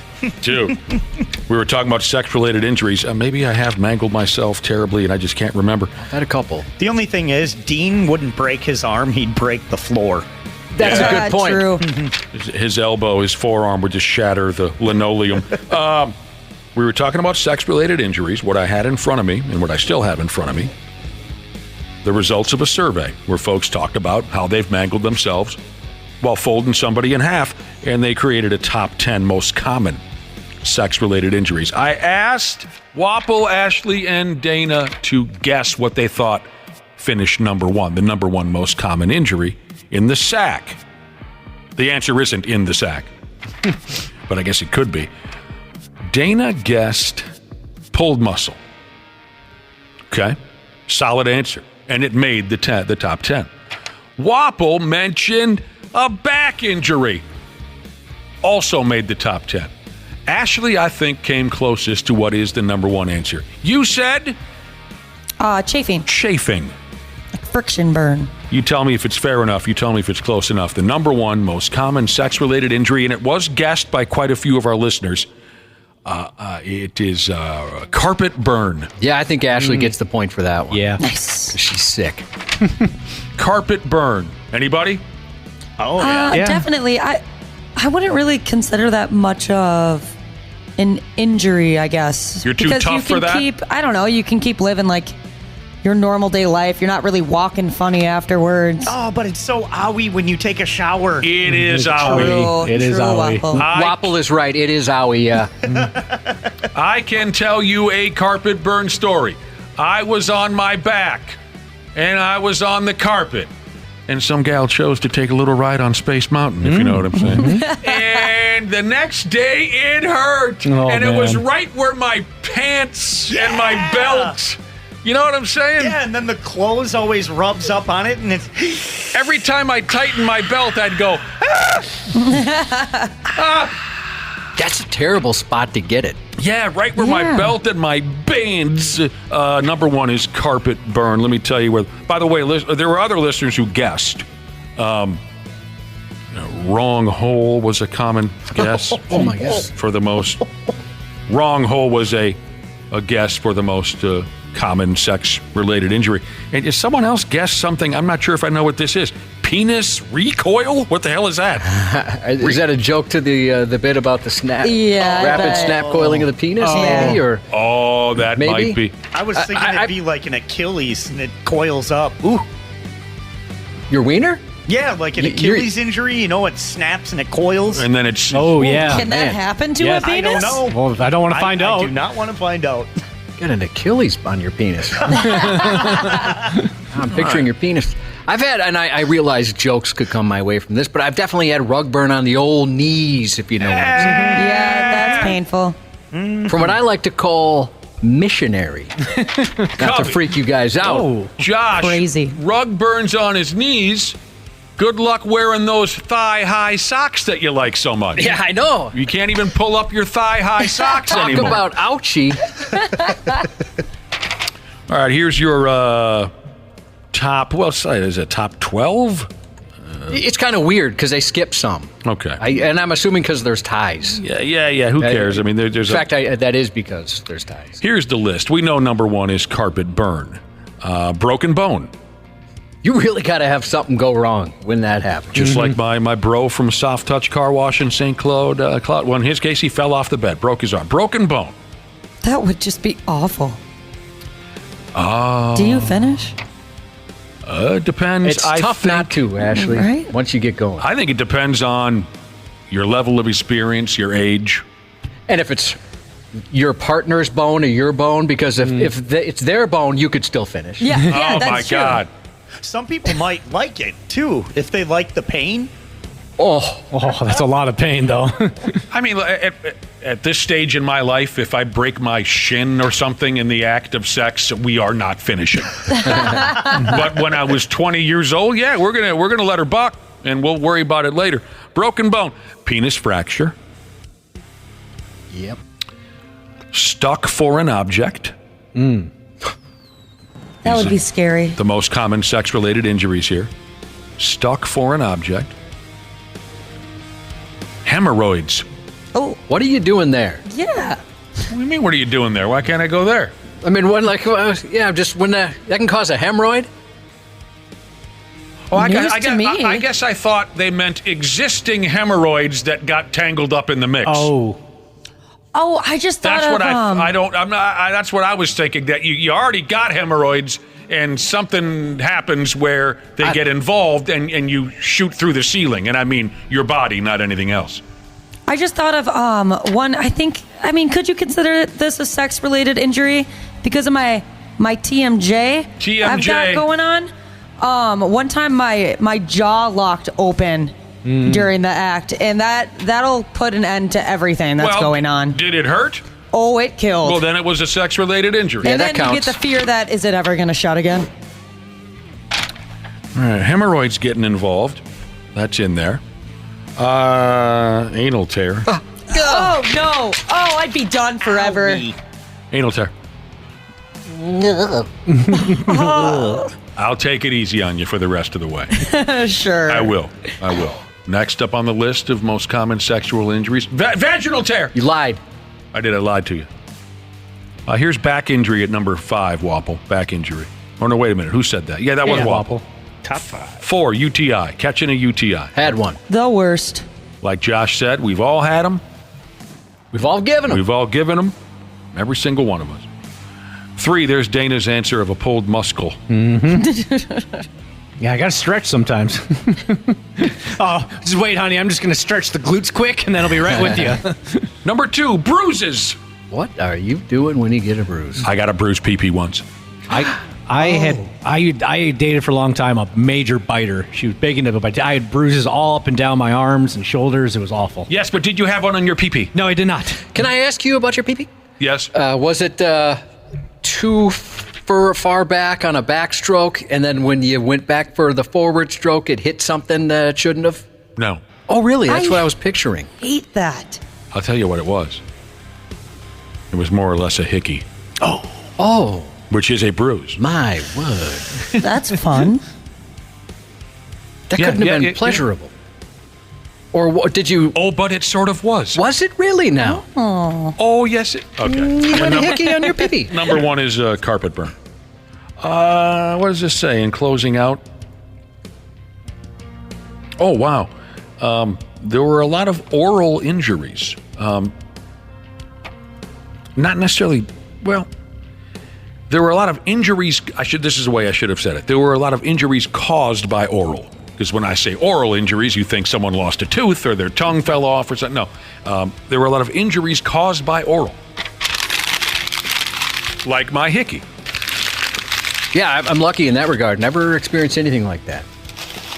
Never once. I mean, I had the hucklebuck. That's scary enough. There's some pain.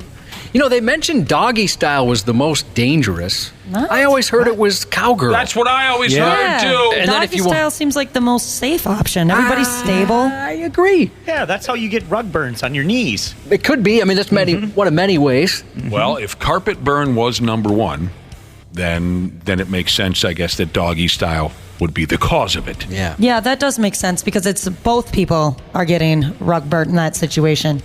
Oh, a little quid pro quo, as it were. You give me rug burn, I'll give you rug burn. One more time before we go, thanks everyone who's texted in to congratulate us on 25 years of the 93X Half-Assed Morning Show. And as I said earlier, keep in mind there are powerful people in the company trying to organize us an event or two to celebrate further. So stay tuned for all that information. We're going to get wasted.